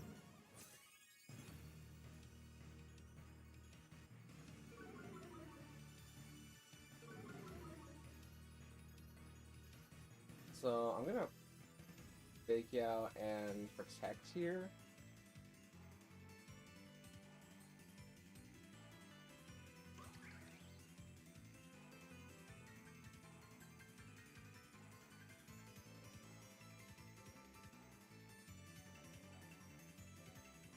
I might be saying, why protect in front of Urshifu? That's because if the fake out goes off correctly, then it's possible that Urshifu protects here. It does not. And then they get, they tried to get Fluttermane down to Sash with Ogerpon. They did not decide to do that. Okay, so I think my obvious move here is knock off and there's no shot Urshifu, because I could just Dazzling Gleam and Urshifu dies. So I think it's gotta protect here.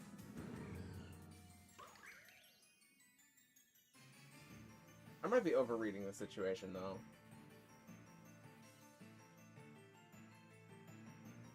It could just Sucker Punch this turn. It's probably just gonna Sucker Punch this turn. Okay, it didn't protect or Sucker Punch, so Urshifu's just gonna get KO'd.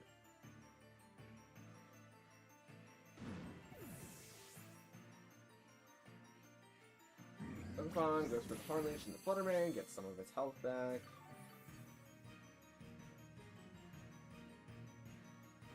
Do I really only have Indeedee and Torkoal in the back? I just realized that. Indeedee and Torkoal in the back makes this its own real endeavor.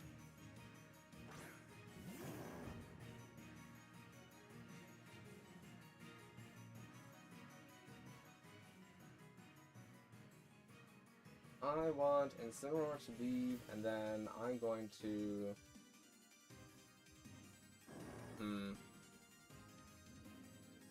I guess Protect.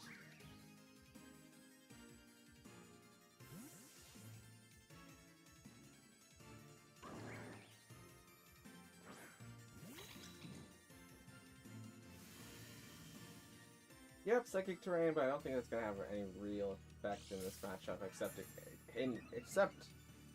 keeping my own Incineroar from going for Fake Out.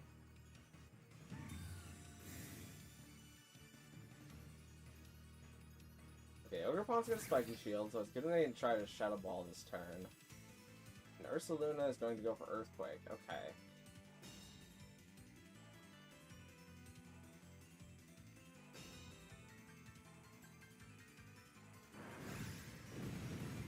Indeedee's going to take about half from that, which is pretty good.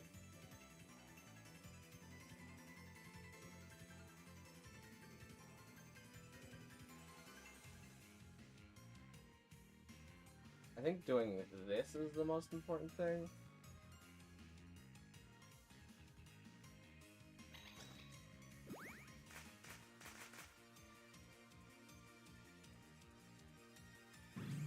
Helping Hand Shadow Ball.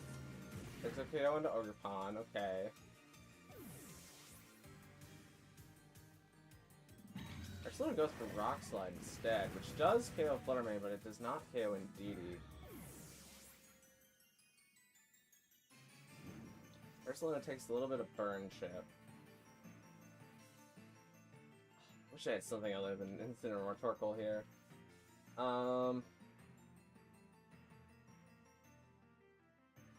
Yeah, I think it has to be Incineroar here.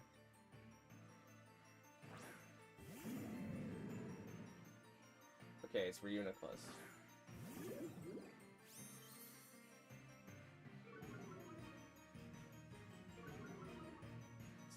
I'm gonna read Trick Room.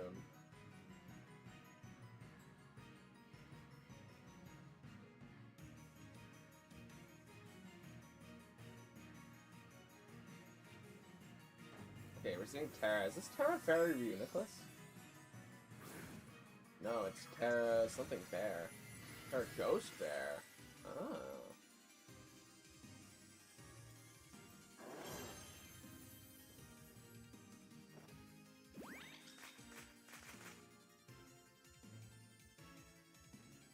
Okay, Reuniclus goes for Protect.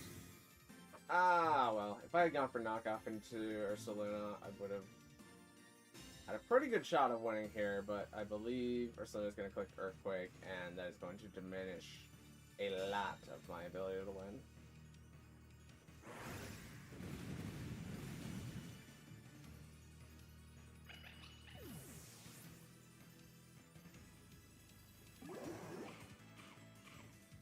Cineroar, it's Agua.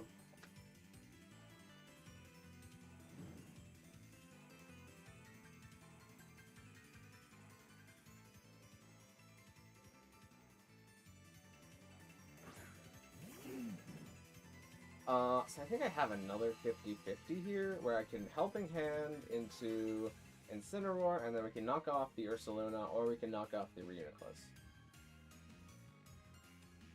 I take Trick Room, then...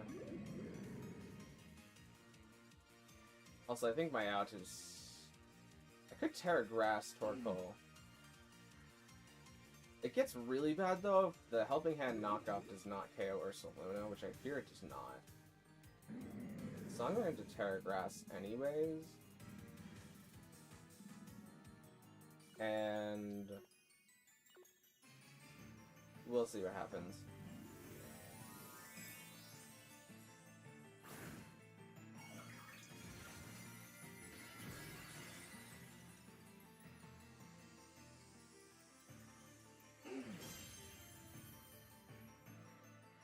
We are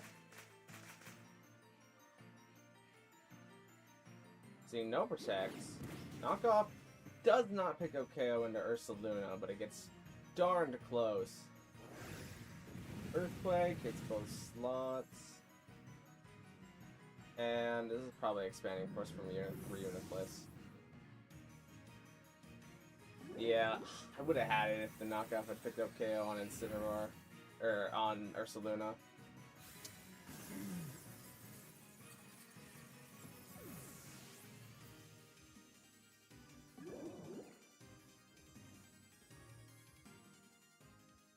If I only went for Snore last turn, then I would have done enough damage. But GG. Fire, good night, and can you do the Ogre ousting tomorrow? Yeah, sure, why not? I mean, we haven't done it in a while. I need to take a break from doing this.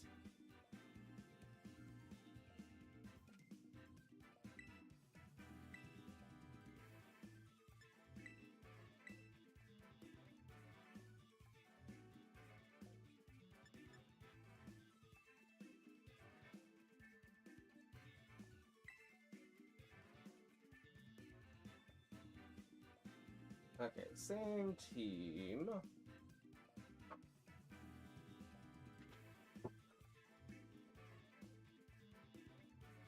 What do I do to break things from breaking me? Trick Room isn't much of an option, because so much here benefits from there being Trick Room, or can just reverse my Trick Room. I think I go like this,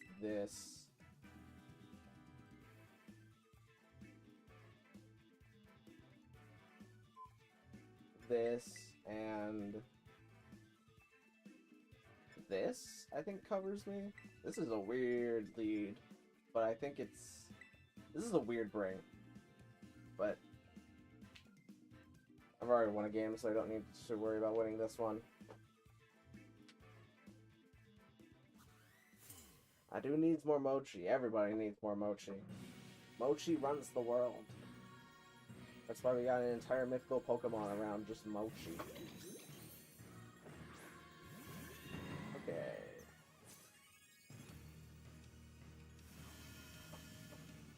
So, no expanding forces. Never mind, we're seeing expand. Indeed, he's faster than Rillaboom? Oh no, I'm thinking in terms of dumb. Obviously, Indeedee would be slower than Rillaboom.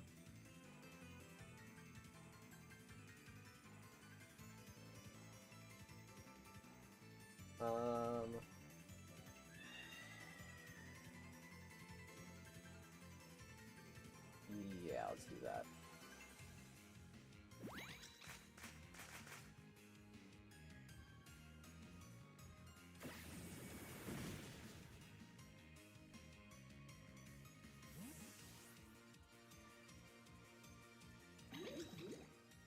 I think the best Pokemon to take this would be Primarina.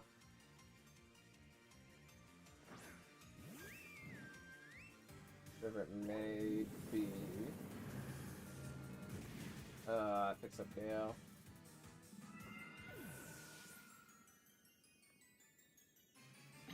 Oops, not that. This.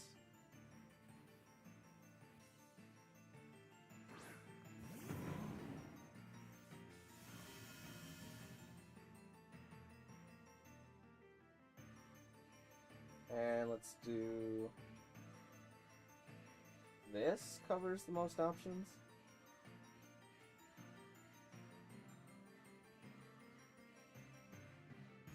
Okay, we're seeing Indeedee be withdrawn. For Ogerpon, okay.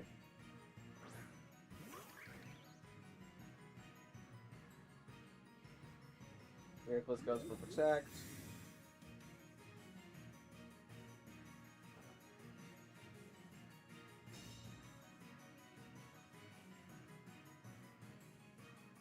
And then it goes for Hyper Voice.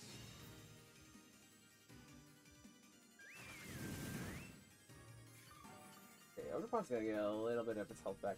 So Ogerpon can do so many things here that I don't like.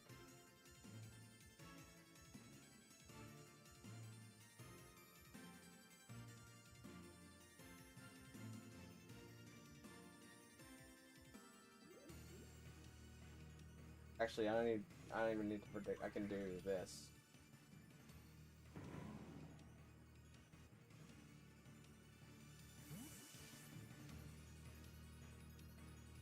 Actually, Protect was probably better there because I'm still neutral to the Horn Leech. Ah, shucks.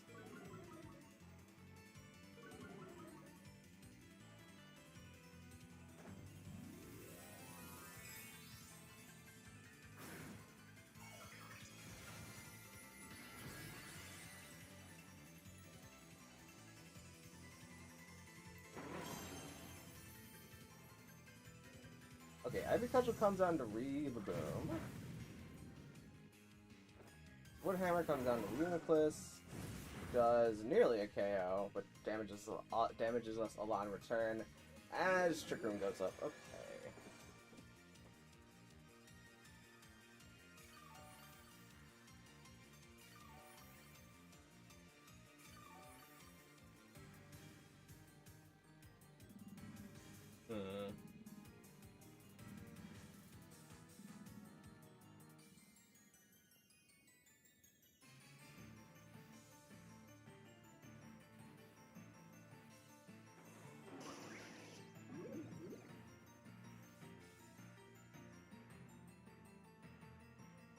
This could be... God, if this is Indeedee returns and Reuniclus expanding forces, I think I just lose.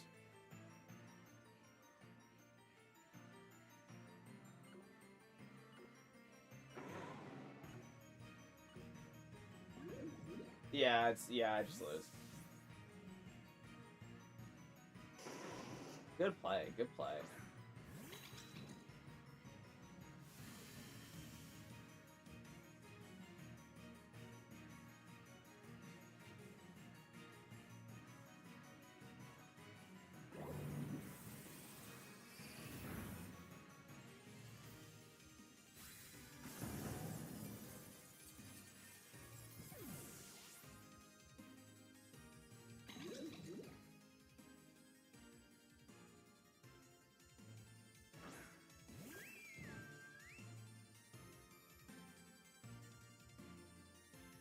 Starknight is locked into a useless move.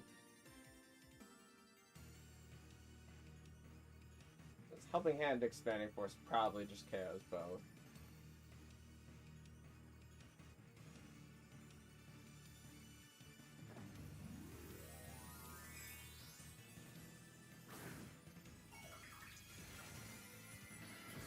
That just Terra Psychic.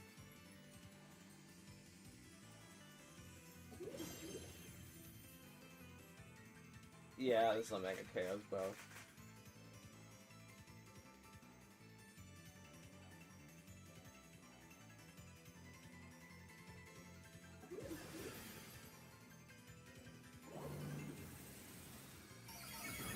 Alright, GG.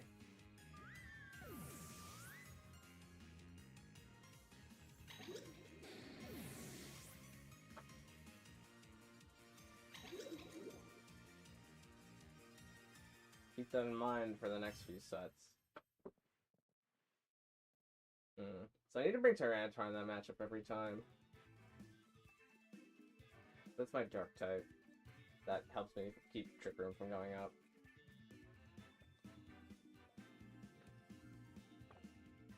Alright, do we have anybody else? What do you think of the team? I think it's very good. It takes a lot of knowledge to know what that team is going to do. And like, I only thought of what it was going to do like last second too. I mean, it's hard for me to be a guy to harp on like expanding force strategies when two out of 3 of the teams have expanding force strategies. But yeah, it's good.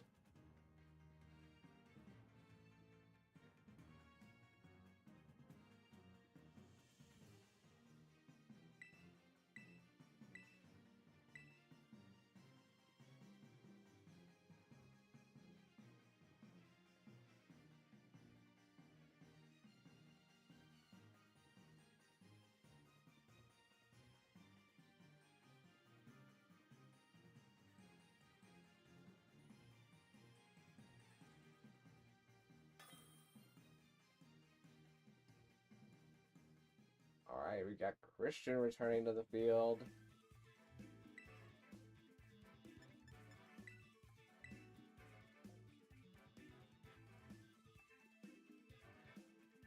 Let's see here.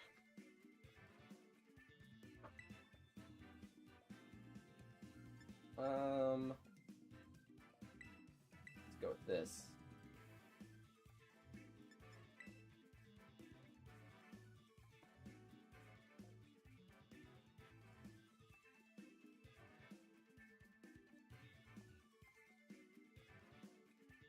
Okay, we're seeing a big sun team here. A lot of Pokemon that enjoy the sun are coming out to play. So...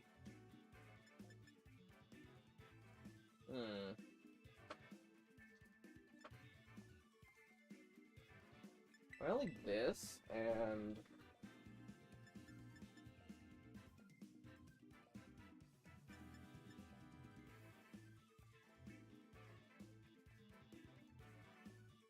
this and this.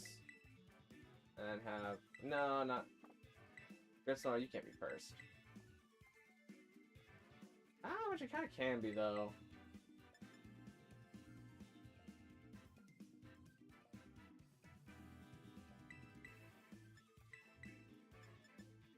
I think I play it out like this. I'm gonna regret not bringing Scizor. You know, as a matter of fact, let's just bring Scizor. Let's just bring Scizor.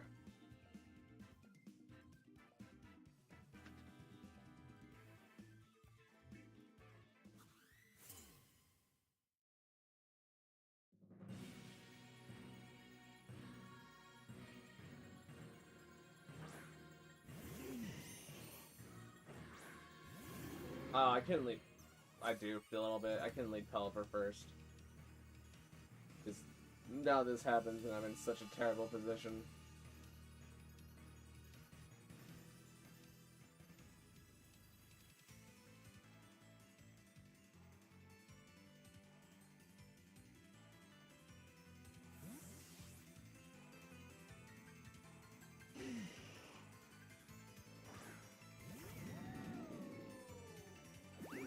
seeing Helping Hand. But what is the hand helping? Is it Slip Bomb and the Grimmsnarl? It's Sleep Powder. And Archaladon dodges it, which is pretty good. Good job, Archaladon. I don't think I'll be faster than Venusaur even if I bring in the rain here, but it makes the most sense for me to bring in the rain here. And Electro Shot into the Torkoal.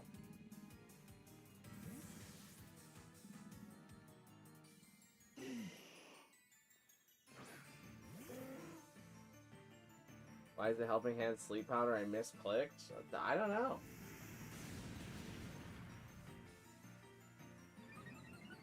I mean, more often than not, your Pokemon they'll do what you tell them to do.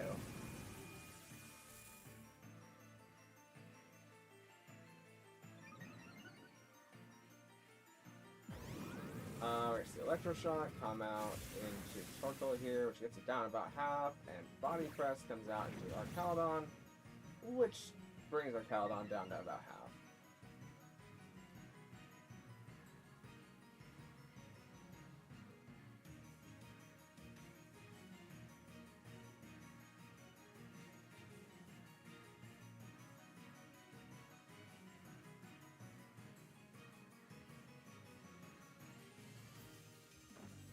Okay, we're seeing a Terrestrialization on the field. Going to be Venusaur picking out a Terra Stellar for itself. Okay.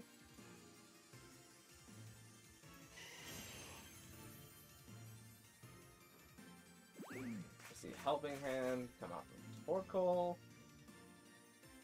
Venusaur goes for the Terra Stellar Earth Power into Archaladon. And that's going to pick up KO into Archaladon.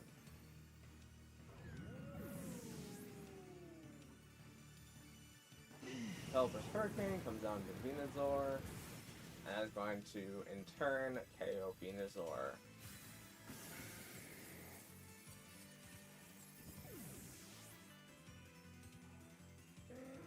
And I think I bring Scizor in here.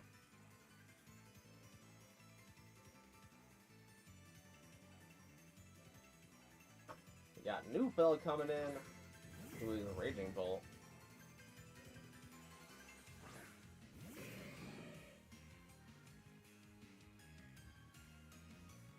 So let's Weather Ball into Torkoal, and I think I'm just going to knock off the Raging Bolt. Man, this is actually, oh, I guess Raichu is super useful here. Pelipper is going to get brought down to its Sash by the super effective Electric type move. Don't pair me. Okay, cool. Weather Ball comes down to Torkoal. Torkoal is going to take the super effective damage and go down. Scizor's knockoff comes out into Raging Bolt. Does a decent chunk of damage, more than I was expecting it to, and gets rid of the Magnet.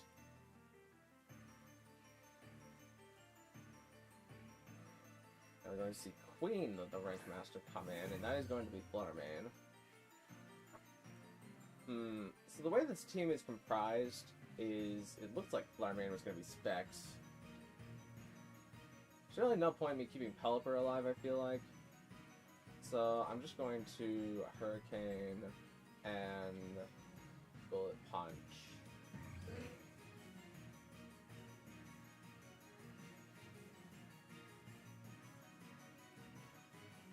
Okay, Bullet Punch. I almost said Butter Punch. I don't know where that came out from.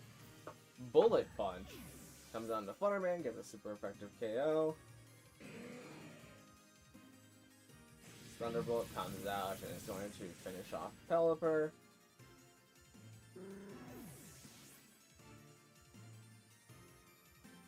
As now Grimmsnarl gets to come in.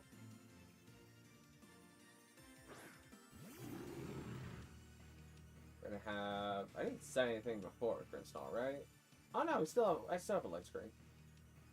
I can just Spirit Break and Bug Bite into here.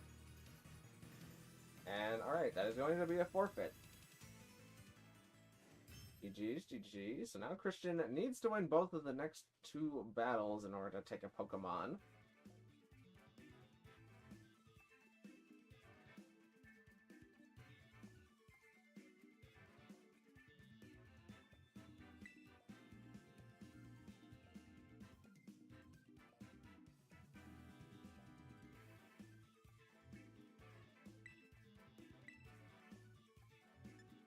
And I'm just gonna show. I'm not gonna worry about hiding the screen. I'm just gonna show that I'm bringing the Sun team.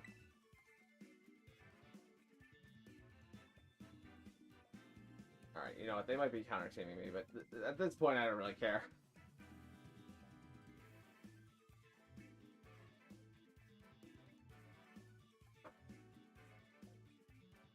Okay, we're seeing Zapdos or Soluna.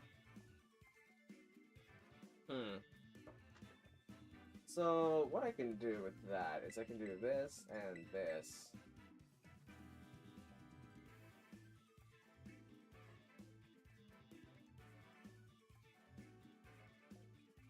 And then have what? This and this in the back?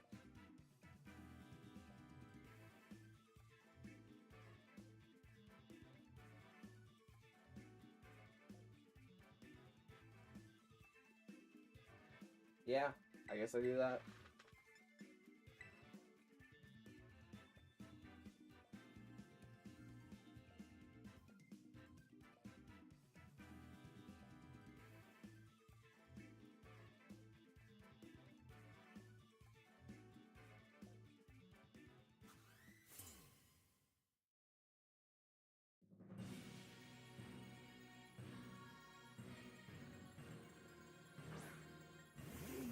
Okay, we're gonna see Anti-Torkoal.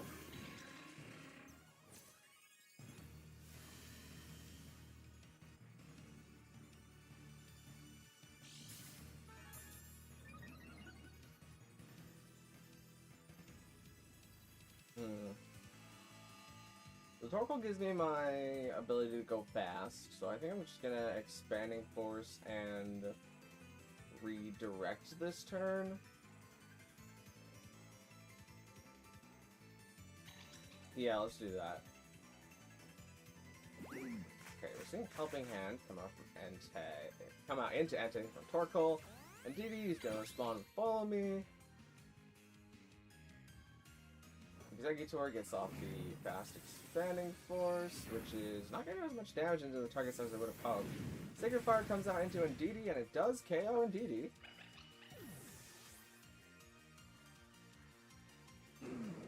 Now, I can afford to bring this in.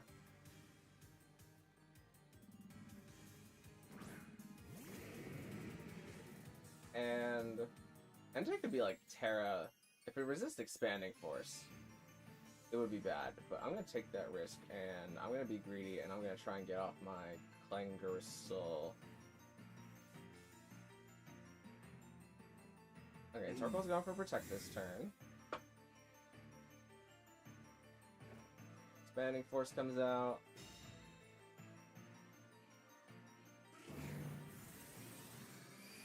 Oh, it doesn't pick up KO into Entei. Oh, that's so bad. I low rolled.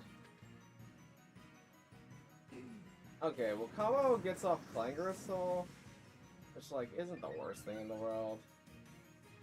But, like, dang. That stinks.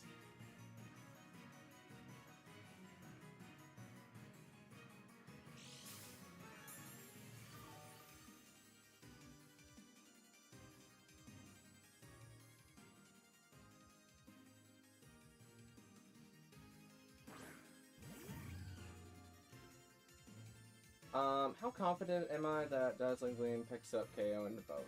Not very.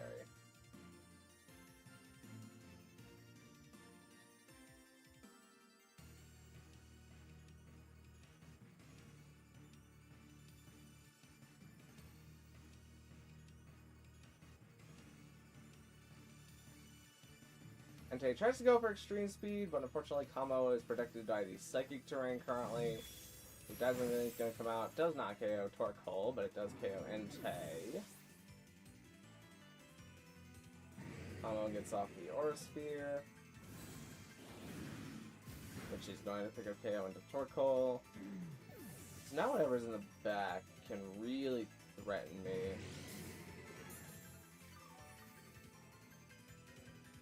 This is going to be a real 50-50, I think.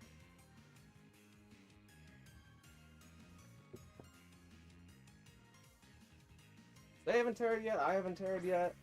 Okay, it's Baron back. That's good for me. Kind of. And a Fluttermane back. Okay. So... Oh, there's Attack Booster. So... my correct move here every time is... Icy Wind and... Flash Cannon?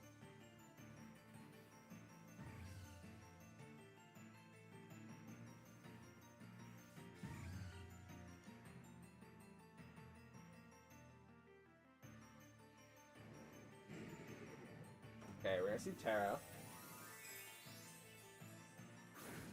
It's going to be Terra Fluttermane into... Berry. I really need to not miss this Icy Wind. Big Bear's gonna go for Protect. Okay. Fluttermane Icy Wind comes out. I thought I missed there for a second. Forgot the Bear protected. Comes out, hits Fluttermane, which is going to drop its speed. And Flash Cannon comes out. Oh, this... okay, that picks up KO. I was a little nervous that that wasn't going to pick up KO.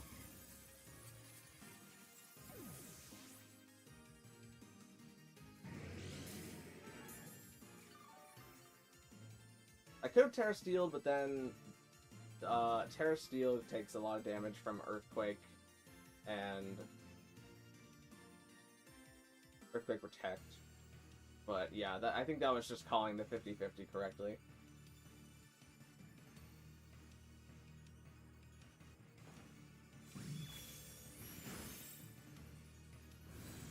Force Sphere comes out and picks up KO into Ursaluna.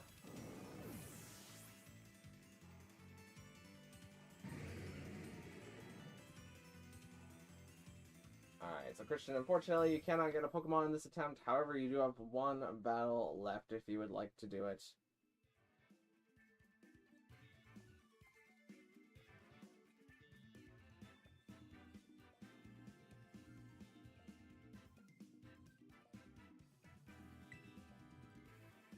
Oh, looks like Christian does not want to complete the last battle in the attempt, which is perfectly fine. I'm gonna take a break for a sec. Ugh, take time to stretch out, get some water. I'll be back in 3 minutes or so.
Okay.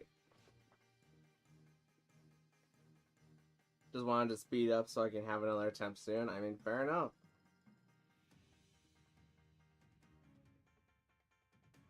Let's open the floor to challengers again.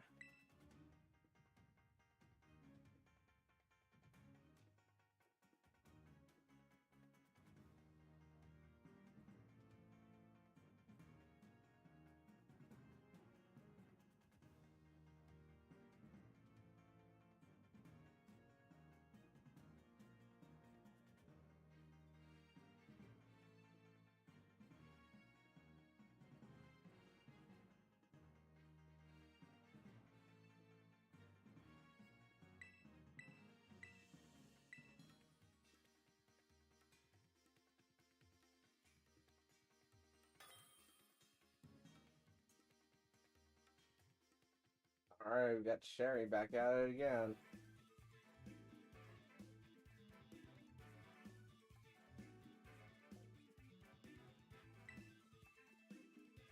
Let's run it and gun it.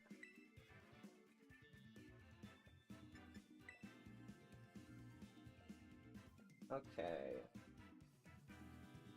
I know I said Tyranitar was my way out, but I'm going to start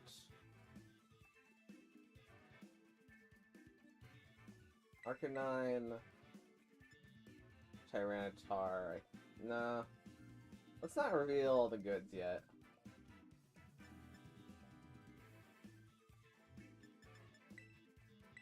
I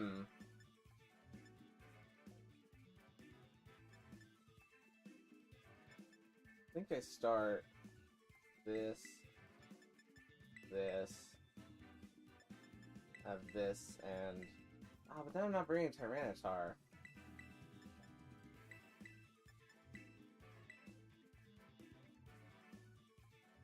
We'll do that, and we'll see how it goes.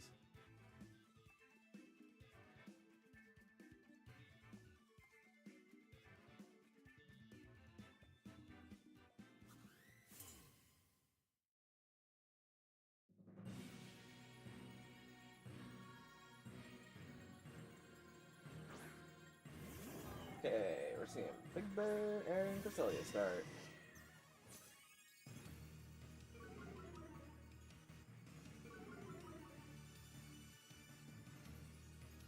So, do this. And Helping Hand Earthquake here is the play that I have to read.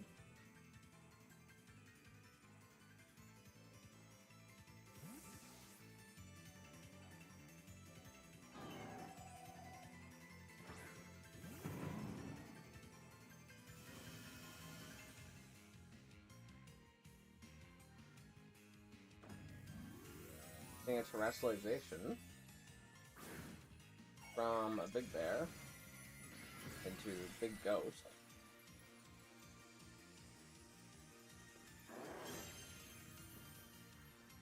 And okay, there's Cresselia Helping Hand, but what?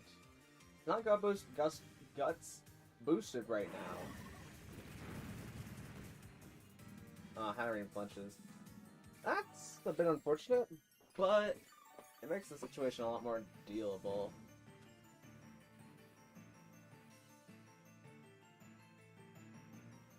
So, Trick Room will be bad here. But it's also probably what's going to happen. So I'm going to try and Trick Room the Trick Room. And just one hammer here. Ah, that's bad. Okay, and Didi's coming in. I'm going to take some edge off of my wood hammer.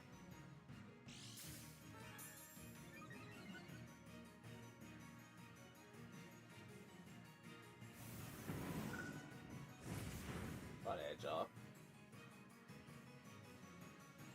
Sod comes out. Okay.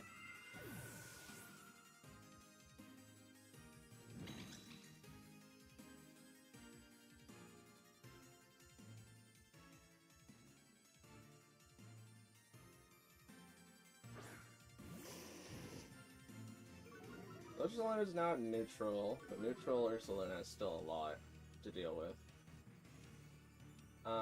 Trick Room's not currently up, so I'm gonna go for Rocks and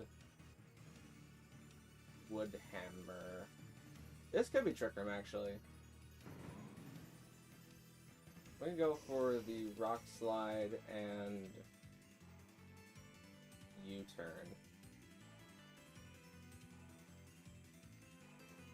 Okay, this is gonna be Trick Room.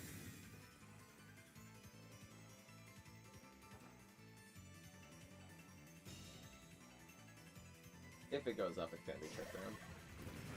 There's a chance that we could flinch here.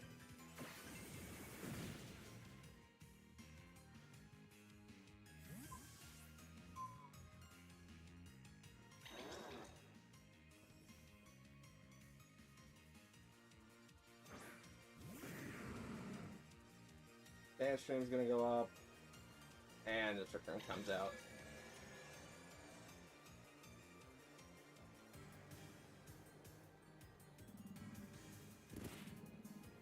Bang's going to happen. That's going to take some more Sand Chip.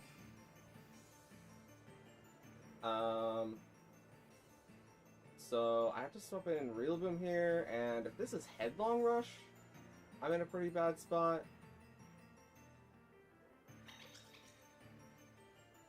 So I could just tear in the grass and resist it. I think that's what I have to do. Even though that opens me up to being weak to...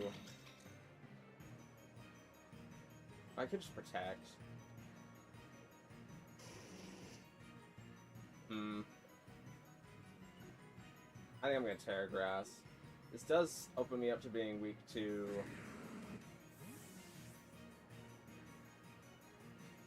who's it calls it? Reuniclus later.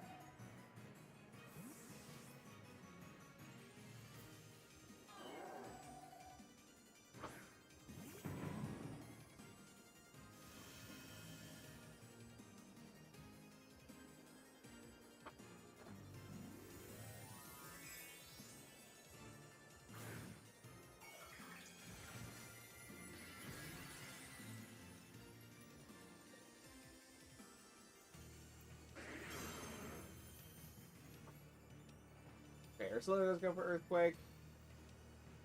Billy's not going to get hit by it, but it's not going to do very much because we're currently on grassy terrain. Oh, I really needed that to hit Ursaluna. That's so bad. I think I lose the game off of that miss.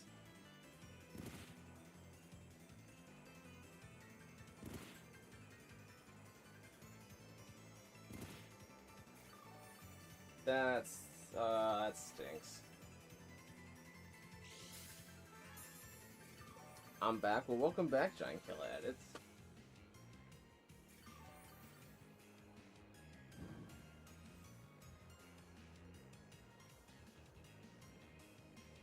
I'm gonna read in DD switch in because I have to. And knock off. It'd be so easy just to Lunar Blessing with Cresselia and protect. I think I'm gonna try and knock off Cresselia.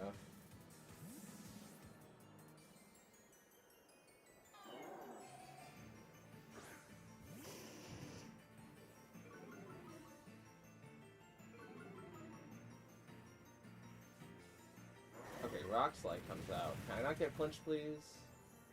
Knockoff comes out into Cresselia, that does a decent amount. Lunar Blessing comes out.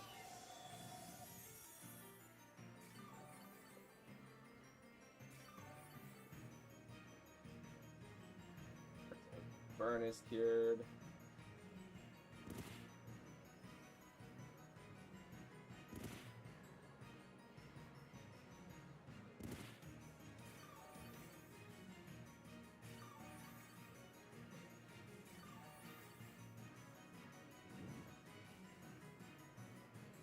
Burned.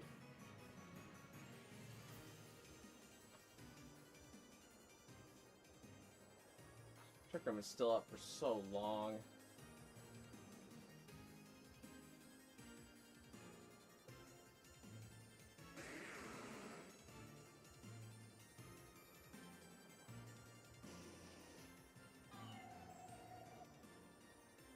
Almost like I have to swap in Real Boom, and then I'm gonna try going for the knockoff.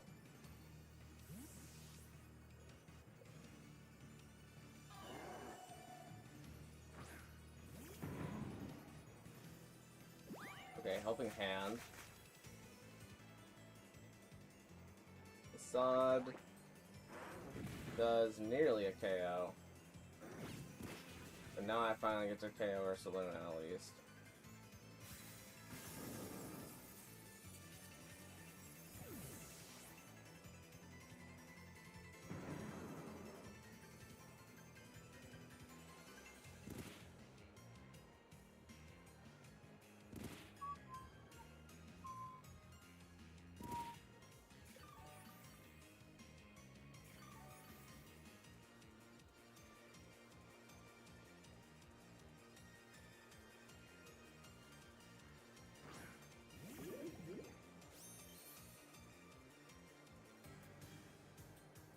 Then I kind of have to sack Arcanine here because it's outlived its usefulness.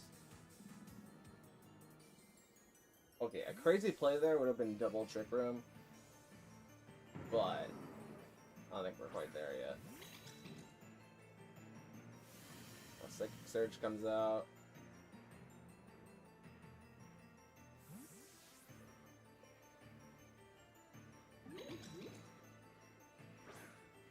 Arcanine isn't sand. This is a spread. Arcanine doesn't have a crazy chance to die from this, but I feel like it still will.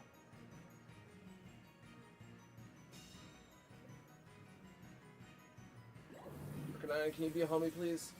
Oh, Arcanine, you were such a homie. Alright, Trick Room wears off. For the love of everything, I need to land a Rock Slide here.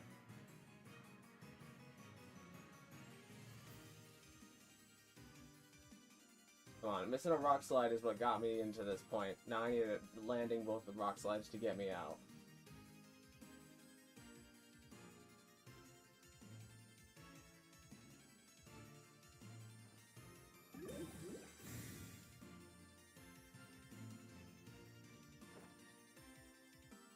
Protect, and...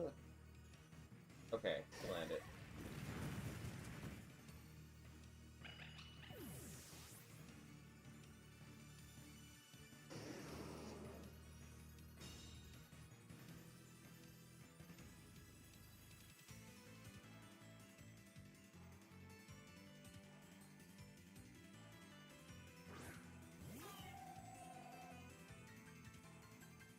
Is there a point in switching out?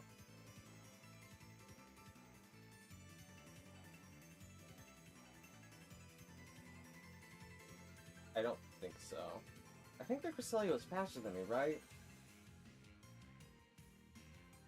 No, I haven't seen it interact with Tyranitar yet. I think Tyranitar's probably faster.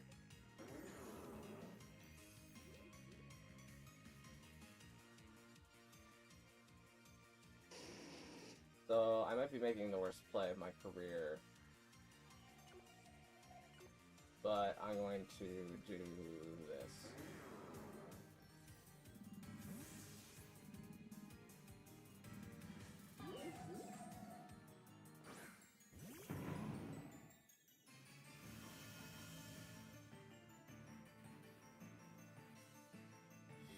Okay, Cresselia was faster.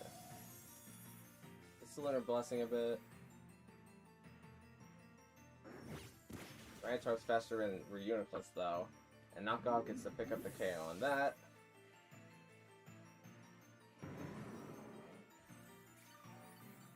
Now every Pokemon on the field gets Rest of Terrain Recovery. Let's go for the Fake Out and Knockoff into Crest. Alright, and that's gonna be a forfeit.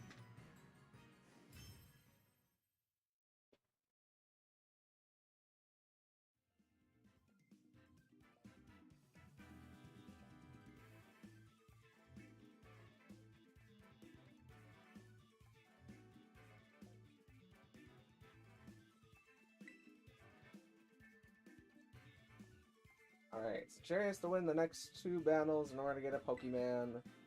And we're gonna start the next battle with... Honestly, let's do the rain team.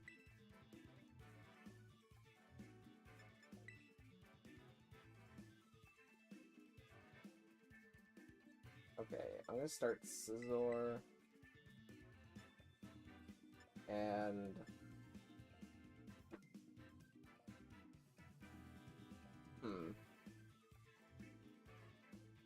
This is on our Caledon, I think. And have Pelipper and Grimmsnarl back.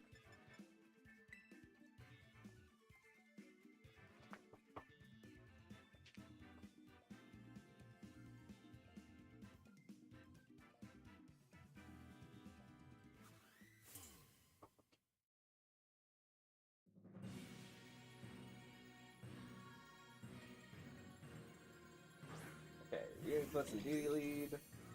Into Scizor and our Caledon lead. So I have to predict the Trick Room here.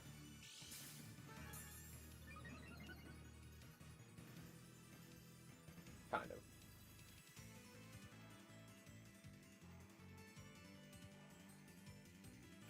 Okay, DD's just going for Follow Me this time. There's Snarl, it's gonna hit both targets. Here's attack drop on Unicliffe and DD. Bug Bite's gonna pick up KO there.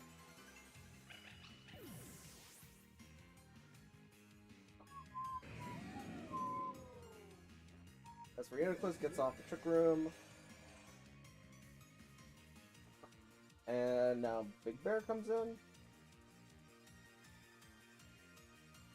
Yeah, Big Bear comes in.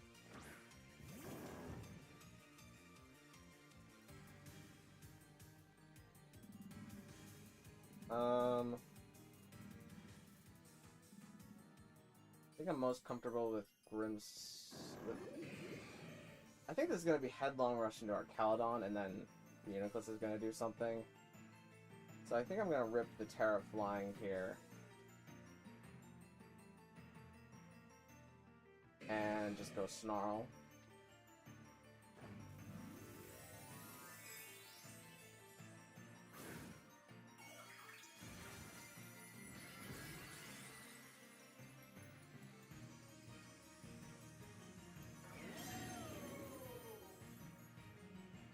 Okay, Reinforce goes for Protect. And Ursula goes for Earthquake, okay.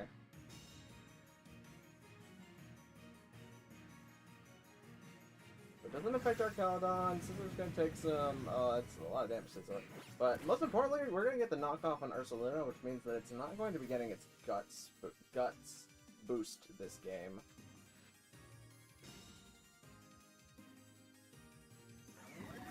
Snarl comes down to Ursaluna.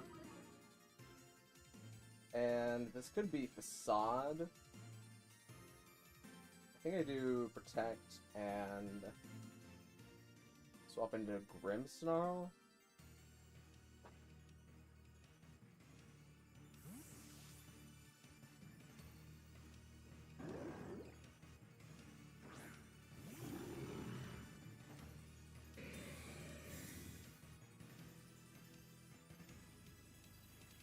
Banding Force does come out. It's not going to hit either Pokemon on the field. And Rock Slide from Ursaluna is going to come out.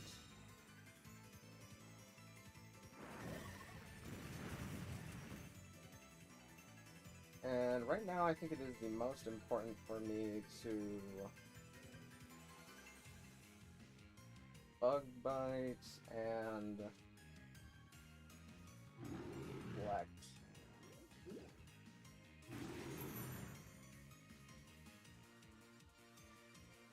Shadow Ball comes out, it's gonna do noticeable damage into Reuniclus and drop, or not, Reuniclus is going to do notable damage. Rock Slide is going to finish off Scizor.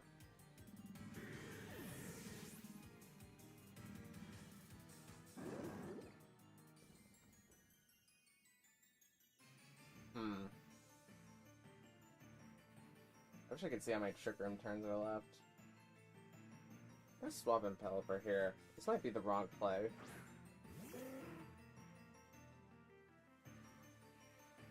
But I'm going to protect, and then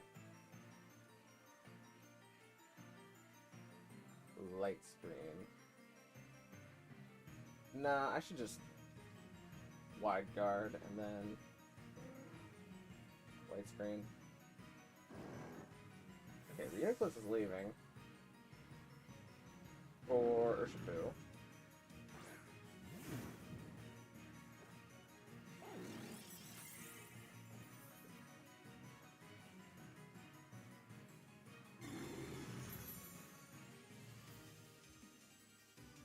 Okay, Ursula went for Rock Slide. Not so bad.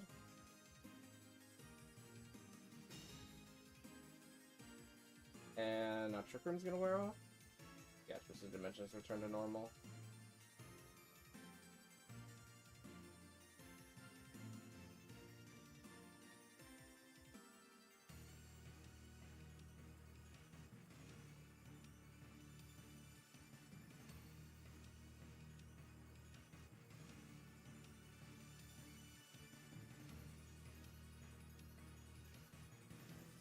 He goes for close combat into Grim. Oh, that takes a KO. I was not expecting that to happen. Not behind a Reflect.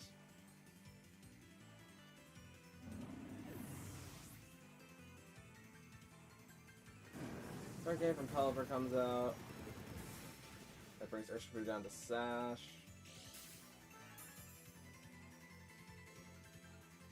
And it's getting Confusion. Zod comes out. Does damage into Pelipper.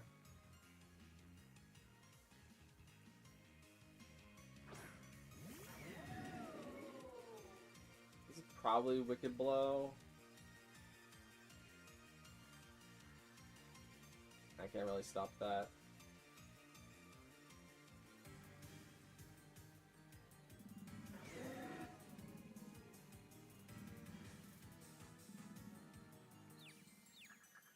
Is this Sucker Punch? Or no, it's Protect. No, it's Wicked Blow, it's just fast. Oh, critical hit goes in there. It's our defense boost. Get off the Electro Shot.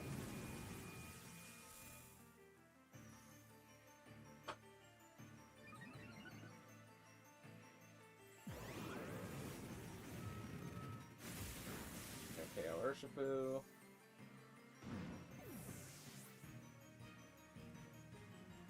Helper's gonna get off Weather Ball.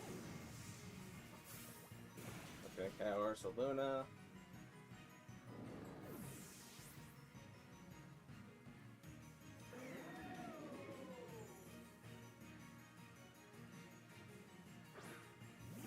And Lathanollies for Uniclus is coming back. There's no point in white guarding.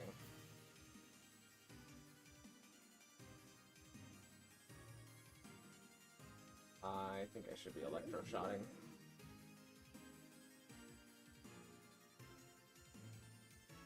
Okay, we're gonna see Terra from Uniclus.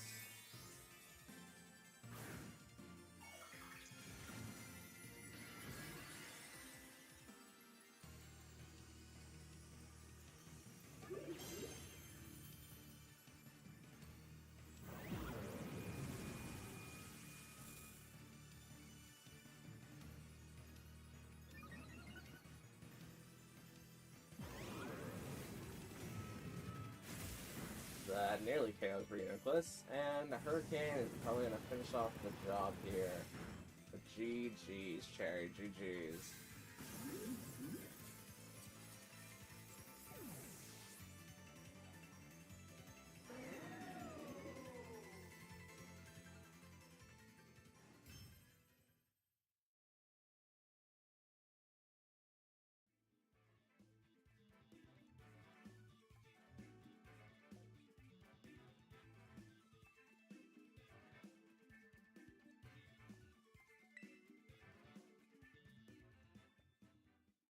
Alright, is there anybody else who would still like to battle? Because we're coming up on 3 hours, and usually at 3 hours everybody's pretty tuckered out at this point.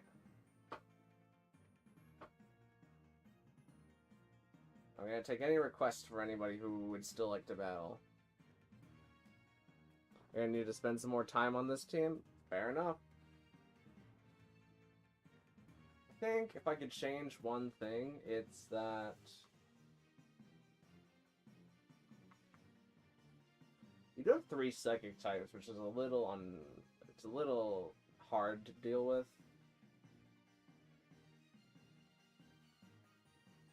Maybe change Cresselia out for... Cresselia does have really good synergy with Ursaluna, but there was a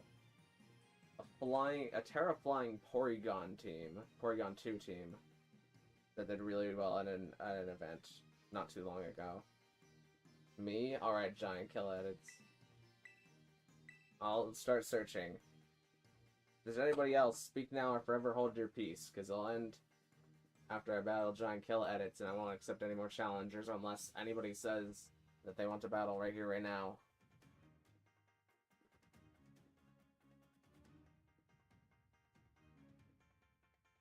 If there's any dark Pokemon or Pokemon with dark moves, I just lose. Yeah, dark moves with all the psychic types makes it a lot more cumbersome to try and manipulate around your super duper good expanding force. That's why the Exeggutor team has Kamo, because Kamo is a fighting type, so it can deal with a lot of those. And I guess that's just why Hatterene is a fairy type, because it can help deal with the dark types in that way too. This is Brayden, which I believe is Giant Kill Edits. Alright. Peachy.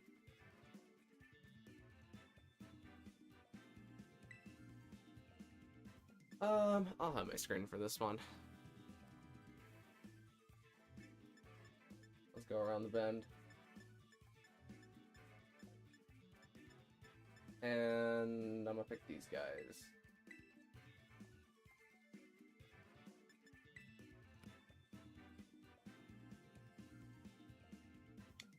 Okay, we're seeing... I was gonna call it a Sun team, but the only Sunsetter is Tornadus.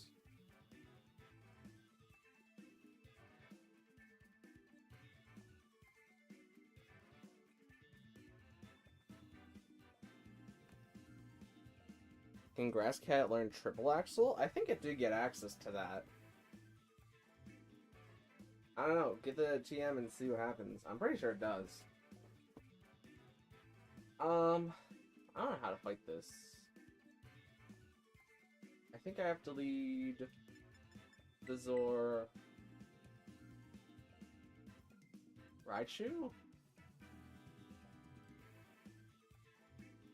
Scizor, Raichu, Pelipper, Blastoise?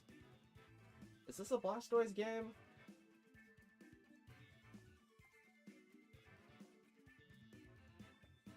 Honestly, yeah, I feel like it is. No, it's... You know what? I'm not gonna overthink it.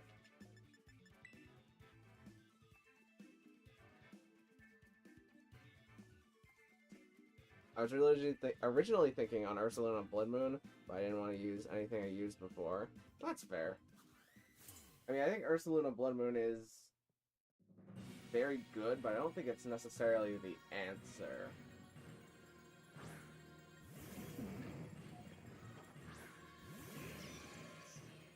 Okay, we're seeing hands.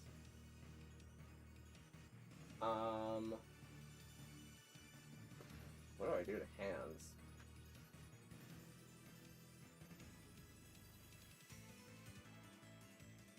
Do I just try to KO Tornadus here?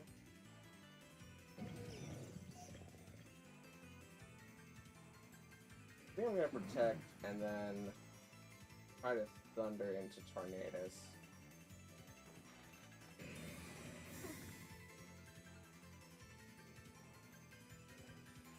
Okay, Fake Out comes into Raichu. That does a lot.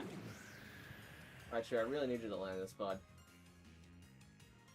Ah, Raichu. Why did you gotta do me like this?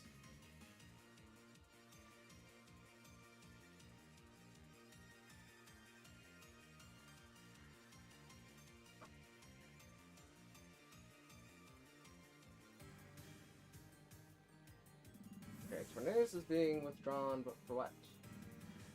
Okay, Wheels on the center, right? Send up a grassy terrain.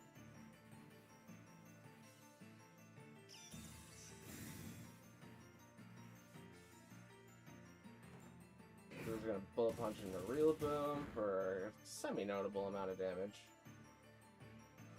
As Dream Punch tries to pick up KO on Raichu, but does not.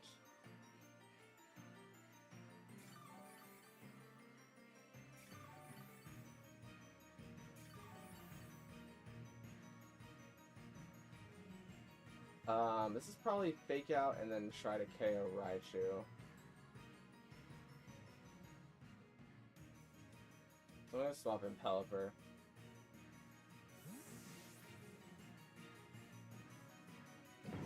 I'm gonna lose Sash on Pelipper, but I think it's worth it. Oh, we went for Fake Out into Pelipper. Okay. And Drain Punch into Scizor instead. That means Scizor gets to pick up KO on Real Boom, which we like.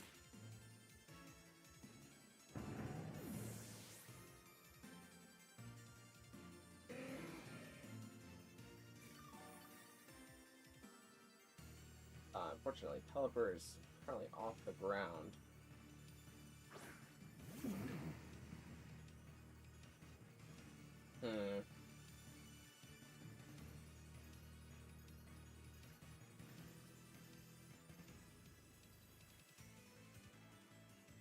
I'm gonna... let's swap in Raichu and... I think Weather Ball into Tornadus.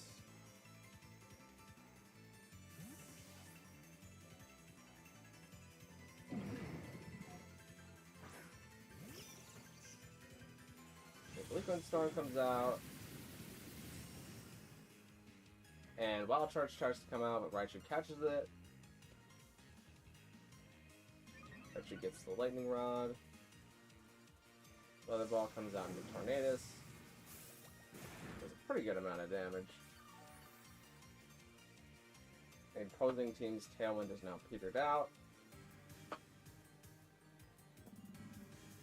So I can Fake Out here, and then I doubt they protect Tornadus.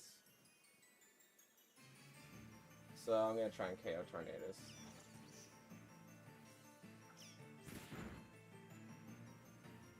Okay, they go for Fleetwood Storm. Ah, that KO's Pelipper. Ah, Electro Web would have been so free there.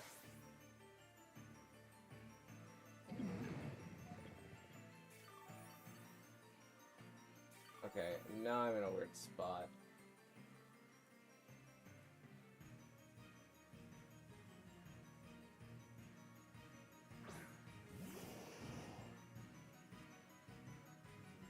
I'm gonna Electro Web. The smart move for them here is Tailwind.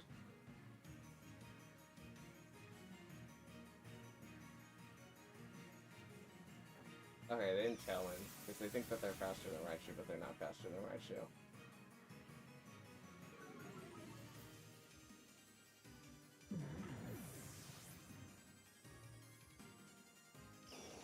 Blastoise is going to get off Iron Defense.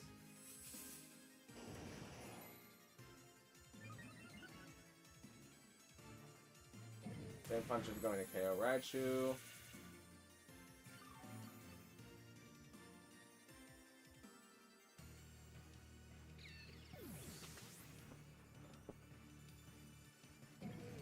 Grass disappears from the battlefield. As now Scizor is going to come out. Who is their last spawn? Okay, it's Flutterman. Then I'm going to Protect and Terra Iron Defense.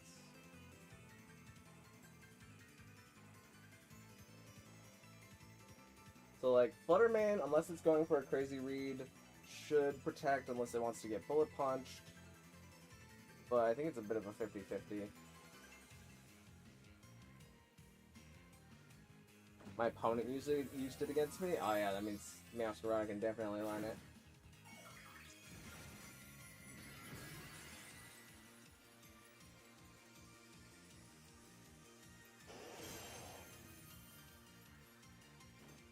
Okay, Scizzor's gonna protect.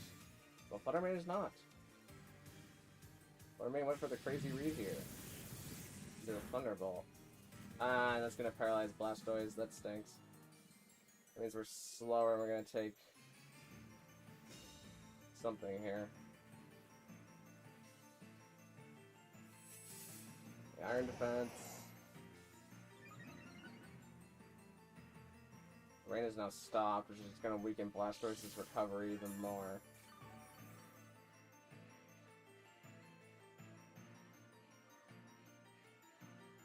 I feel like if you're Thunderbolt, you're not running Protect.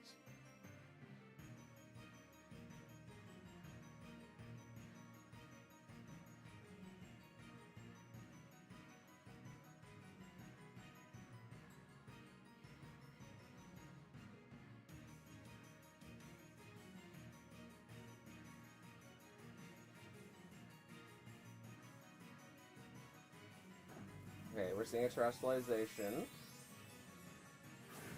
into Iron Hands. Iron Hands is going to become Terra Water.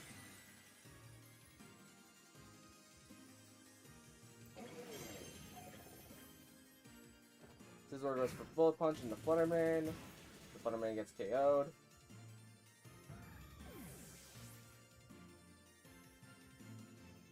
So now I think it's going to depend on the para turns here. Heavy Slam into Blastoise. Blastoise gets up its last Iron Defense. It's now +6.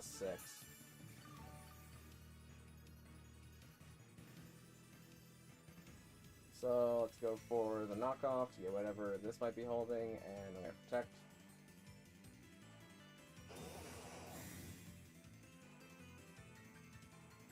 So the nice thing about us being Terra Poison +6 is even though Iron Hands has Drain Punch, and that will get it out of a lot of scenarios, it has to like crit us with the Drain Punch in order to get back to like a lot of meaningful recovery.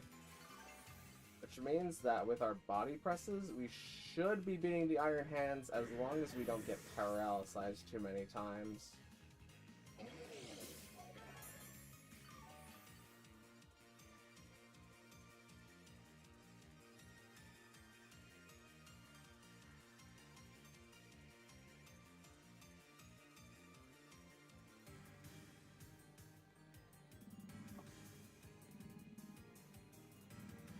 Goes for Wild Charge. I think that's the best out at this point, is getting the crit Wild Charge. Plus I can't move because paralyzed.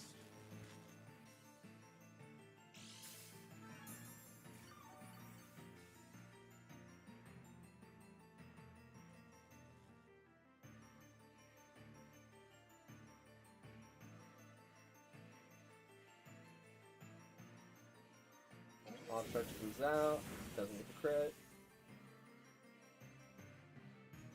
This gets up Body Press. Okay. I just have to get up one more Body Press. So it doesn't matter if I get. It doesn't matter if I protect here. I don't think. Drain Punch comes out, but doesn't do very much.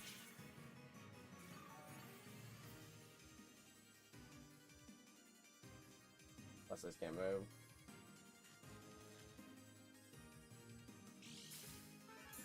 I think a crit Wild Charge would kill me.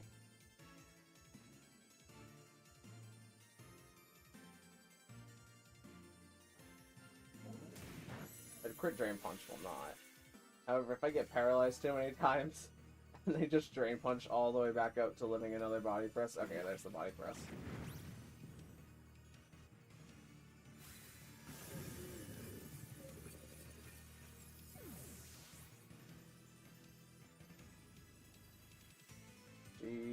GG's.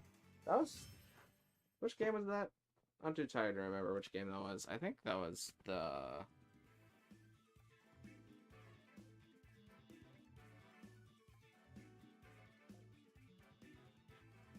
first one. Yeah, it was the first one. Alright, so you just gotta win both of these next ones, Brayden, in order to get a Pokemon. And I'm just gonna... Yeah, I'm just gonna pull up this team. Game 1, yeah. It gets harder to remember as time goes on. My noggin can only hold so many things inside of it. This is an interesting team. This is a sand team. It's got Okie Dokie.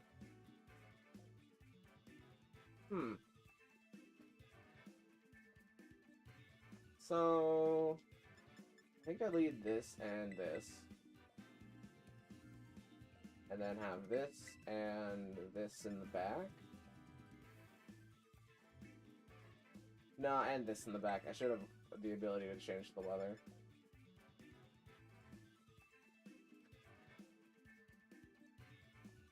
Let's do it.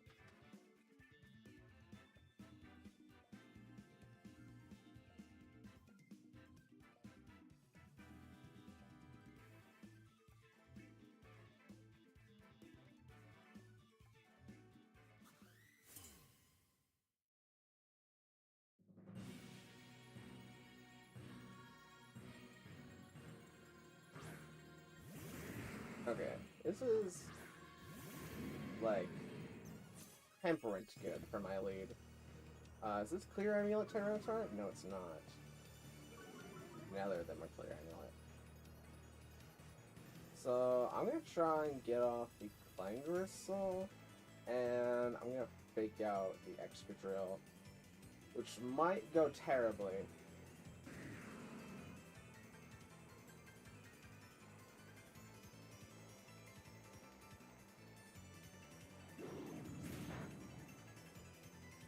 Excadrill is going to take the fake out turn. Amo gets up the Clangristle. Wow, they really would have let me just KO Tyranitar here with Aurasphere, huh? Physical combo goes kind of crazy here.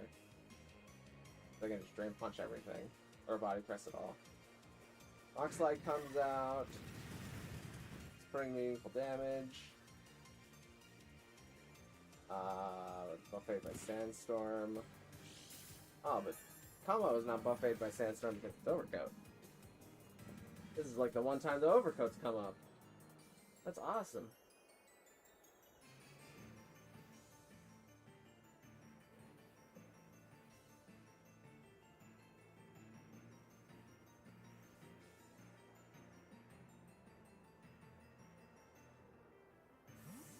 Alright, we're gonna have Incineroar retreat into Torkoal, so that way Torkoal can set up the sun. We can have some fun in the sun. We're going to see a Terrestrialization this turn. It is Tyranitar, Terrestrializing into a Flying type. That's pretty good.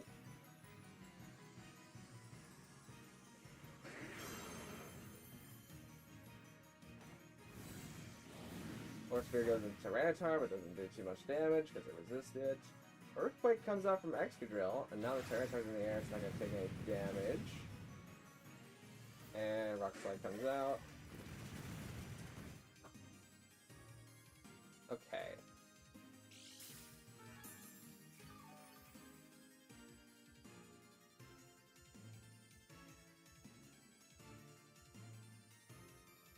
I'm going to Tech Torkoal as I try to pick off what's his face? Excadrill. Excadrill's gonna go down.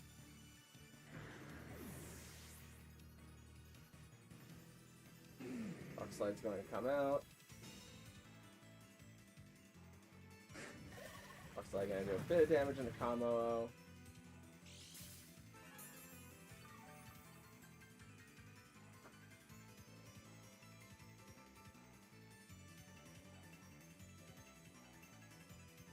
Next comes in Salamence. Now this would be Scarf, and if this is Scarf, it outspeeds me. Maybe. Actually, I'm +1 on combo. It might not outspeed me. I'm gonna guess that it outspeeds me, and I'm going to go for Terra Steel Helping Hand, Clanger Soul? Clanging Scales, not Clanger Soul. Clanger Soul here would be throwing.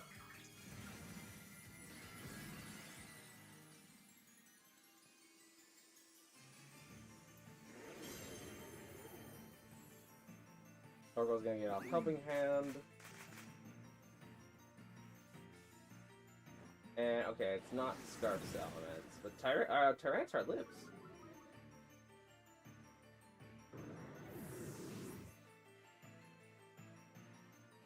Tyranitar goes for the Rock Slide. That's going to pick up KO on Torkoal. And we're still resisting it on Kamo, so Kamo still resisted. We took a little bit more damage because we didn't have our defense buff, since we used Clanging Scales. But now we can bring in Flutter Mane. And who's their last Pokemon? Okay, Tokidogi.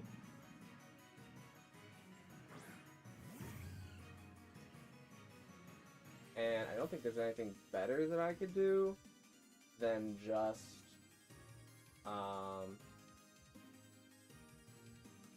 Splash can't do more than the single target Clanging Scales. Either way, I think I'm gonna go for Clanging Scales and Shadow Ball.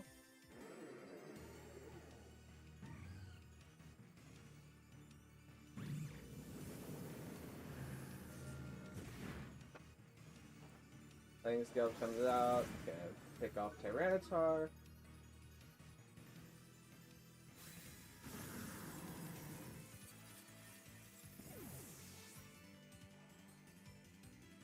Drain Punch is going to come out into Kamo.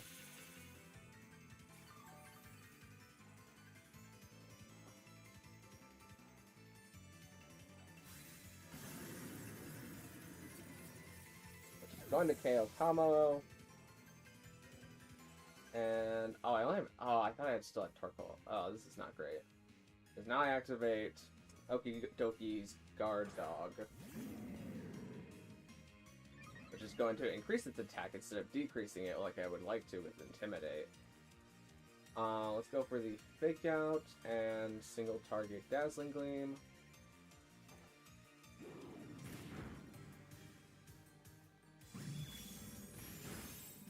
And it's not Cover Cloak, so I think that's gonna wrap up the match.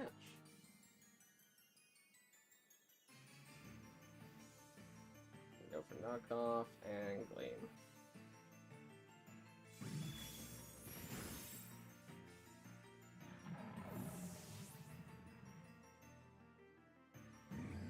That's gonna be an unfortunate GG.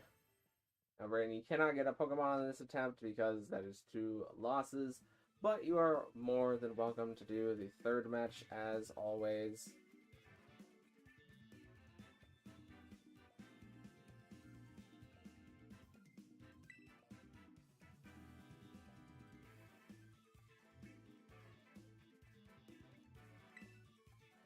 Alright, we'll run it with the Sand Team.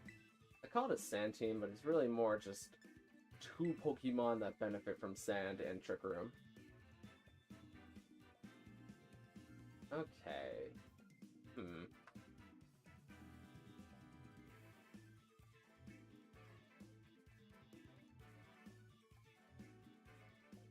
So what do I have happen here? I think Trick Room is very good. It's just that once I get Trick Room up, Shen Pao can, like, just Ice Spinner. I think I'm gonna leave this and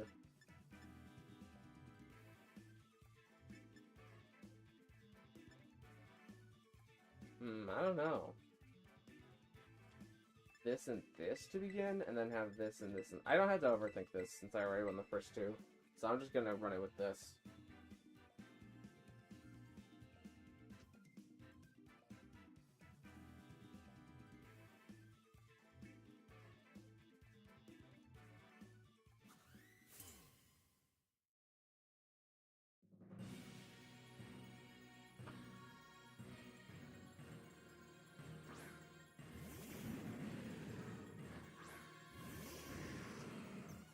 Okay.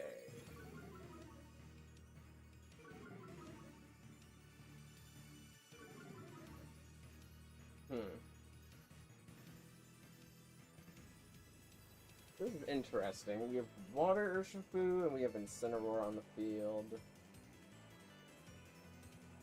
I feel most comfortable. I think with Psychic Fangs and Urshifu. It wouldn't kill, but it would do a lot.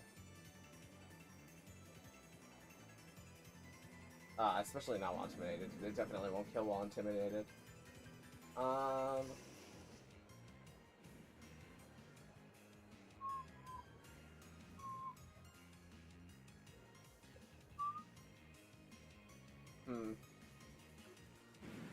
I really think I'm going to Rock Slide to deal as much damage as I can, and then swap in Indeedee.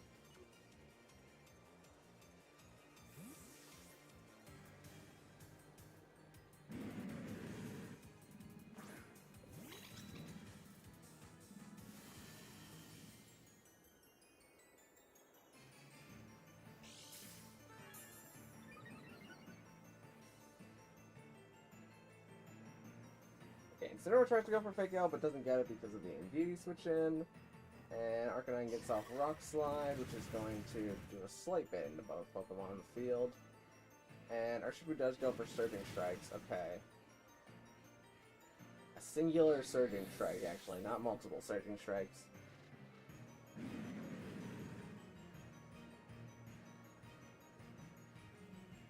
As everybody on the field is going to take some Sand Chip. And now we're going to bring in Hat.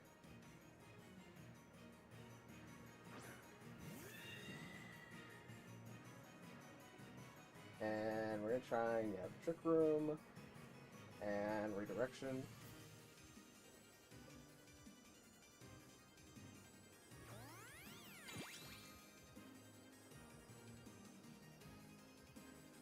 Should we go for these Surging Strikes, which is going to do a heckin' lot of damage into the Indeedee.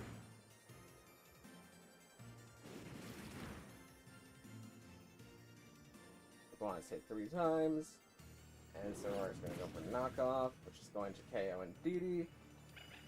But Indeedee at this point, you've done about as much of a job as you can. Adarine's going to get up the Trick Room.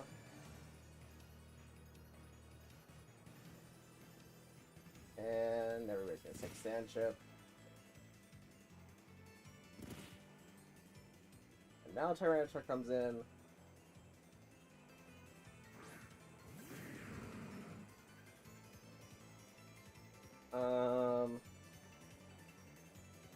So I think this is always Gleam and Rock Slide. Okay, I think it's okay on Urshifu. I just need Tyranitar to not miss the Rock Slide. Alright, good job Tyranitar. That's going to KO Incineroar.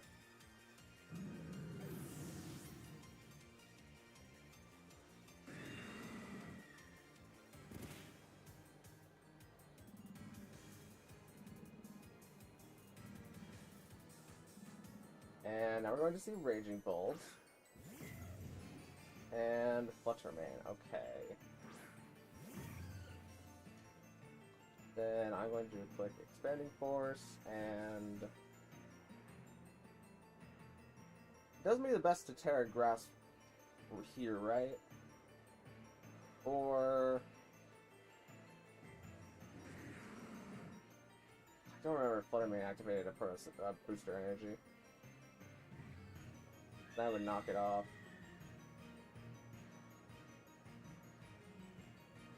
It's so physically weak. I don't want to lose to a Rock Slide miss, though. I'm just gonna Rock Slide. Raging Bolt tries to go for Thunderclap, but doesn't get it because we're currently on Psychic Terrain. Adarian gets off the Expanding Force, as it does notable damage into both Raging Bolt and especially Flutter Mane. Rock Slide is able to connect with both of the opponents, which is going to KO Flutter Mane.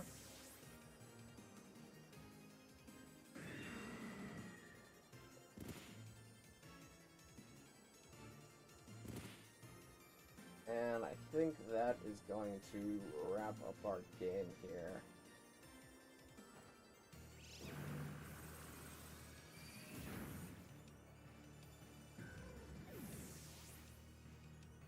VG.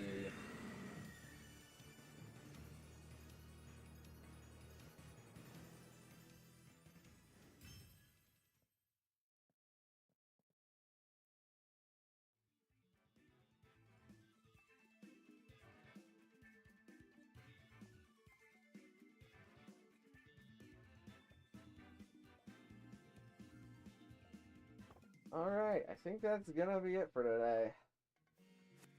We're coming up on like the 3.5 hour mark. I feel like 3 hours is usually a good amount of time, and there's nobody left. So, thank you guys so much for watching. If you liked it, maybe consider leaving a like on the live stream, because that would help me out a whole heckin' ton. And go watch the short that I uploaded today about this, and like watch it 50 times and like the short, because that would help me out a lot. Because I thought the short was gonna do better, and we would have a little bit more free marketing for this, but it seems like that short did not pop off like I wanted it to. But who knows? It might pop off in like a day or two. But thank you guys so much for watching. Now we'll see you in the next one. Bye bye.